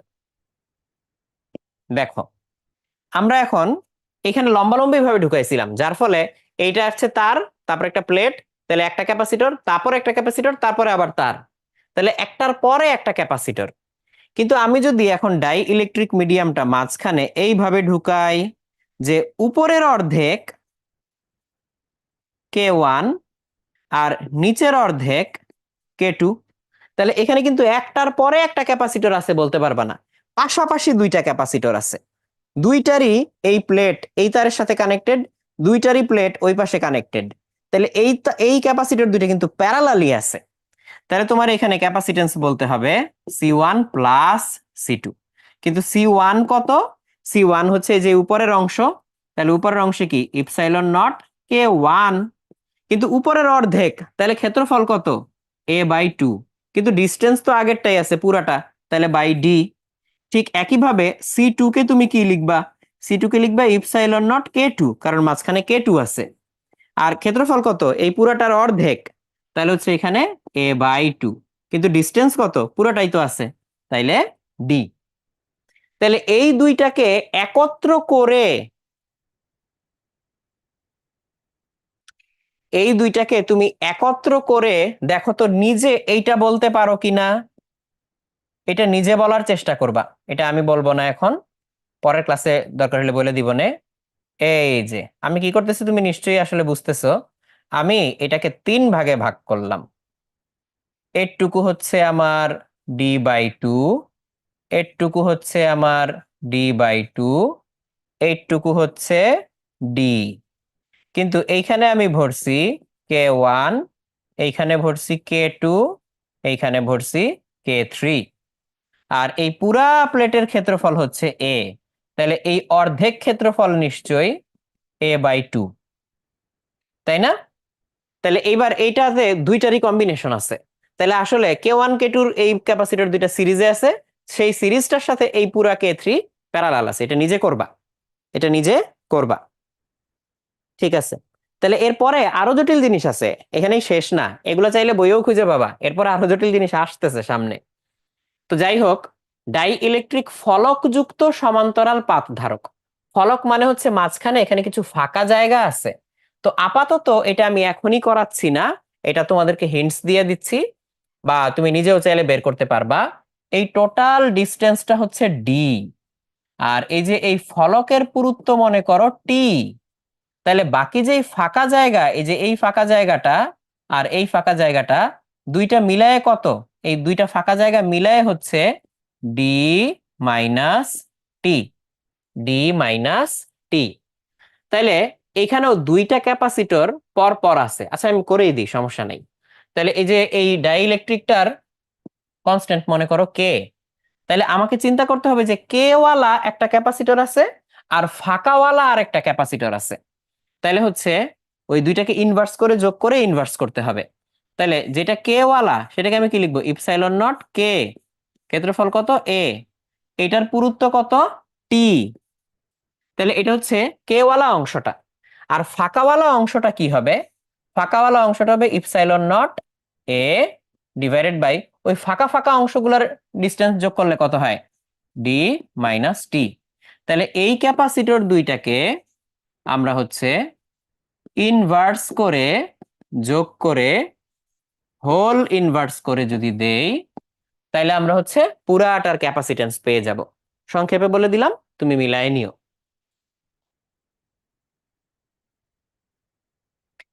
বলছে এ বি বিন্দুর মধ্যে তুল্য ধারকত্ব কত? তুল্য ধারকত্ব। তাহলে তুল্য ধারকত্ব কেমনে বের করব? একটু সবাই দেখো, এইটা এ বিন্দু না? তাহলে এ বিন্দু থেকে ডিরেক্টলি একটা তার এইখানে গেছে এইখানে গেছে, তাহলে এগুলোও আসলে এ বিন্দু। এই যে এ বিন্দু, এ বিন্দু। আবার এটা বি বিন্দু না? তাহলে এটাও বি বিন্দু, ডিরেক্টলি একটা তার এখানে গেছে, বি বিন্দু। তাহলে এ আর বি সবগুলা বিন্দুকে আমরা একটা করে ফেলি। এইটা এইটা এইটা এইটা এইটা এইটা দুইটা বিন্দুকে আমরা একটা একটা করে লিখি। এই যে এ বিন্দু বলতে একটা বিন্দু বুঝাবো, বি বিন্দু বলতে একটা বিন্দু বুঝাবো। তাহলে আমাদের সি ওয়ান কার মধ্যে? এ আর বি এর মধ্যে। এই যে সি ওয়ান এ এবং বি এর মধ্যে। আমাদের হচ্ছে সি ফোর কার মধ্যে? এ আর বি এর মধ্যে। তাহলে এই যে সি ফোর এ এবং বি এর মধ্যে। আমাদের সি টু সি থ্রি সিরিজে আছে কার কার মধ্যে? বি এবং এ এর মধ্যে। তাহলে এ থেকে বি পর্যন্ত সি টু সি থ্রি।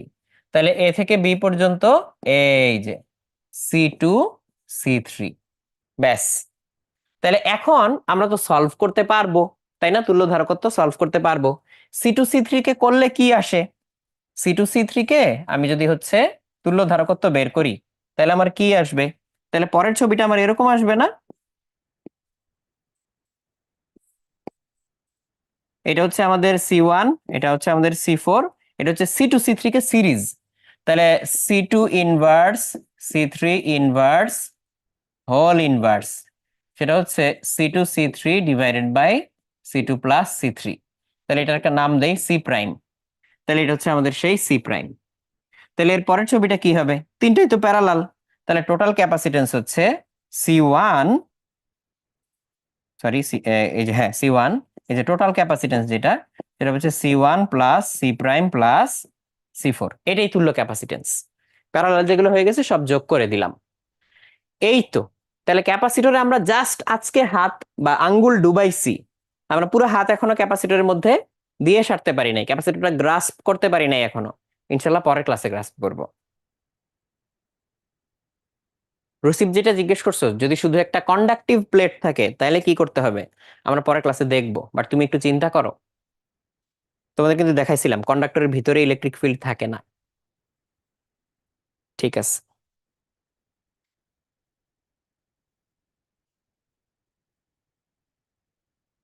আবেশ, আবেশটা বলে দিব। আবেশ হচ্ছে এই যে এইটা আবেশ। আবেশ কিরকম? এই যে এইখানে পজিটিভ চার্জ আছে মনে করো, পজিটিভ চার্জ। আর এইটা কন্ডাক্টর, এটাতে কোনো চার্জ ছিল না, এই কন্ডাক্টরে কোনো চার্জ ছিল না।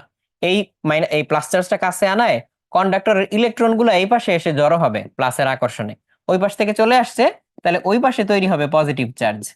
তাহলে এই পাশে যতটুকু মাইনাস চার্জ তৈরি হয়েছে ওই পাশে ততটুকু প্লাস চার্জ তৈরি হবে, অনেকটা ডাইপোলের মতো।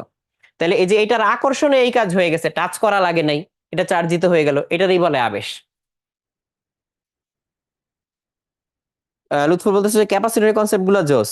জোস জিনিস এখনো মানে অত কি বলবো ডিপে আমরা যাই নাই, আরো জোস জোস জিনিস আছে, দেখাবো। অনেক সুন্দর সুন্দর কনসেপ্ট আছে, ইনশাল্লাহ বুঝবা। ওকে। আর ওইখানে হচ্ছে যে জিনিসগুলা পড়াবো ওগুলো হচ্ছে ডিরেক্টলি বইয়ে নাই, কিন্তু এখান থেকে প্রশ্ন আসতে পারে, অনেক সময় আসে। তাহলে বইয়ে নাই, তাহলে তুমি কেমনে আসলে ওই প্রশ্নের উত্তর দিবা? ভিতর থেকে বুঝতে হবে, ক্যাপাসিটির উপরে আরো তোমার ইন ডেপথ নলেজ অর্জন করতে হবে। তাহলে ইনশাল্লাহ পরের ক্লাসে দেখা হবে। আসসালামু আলাইকুম।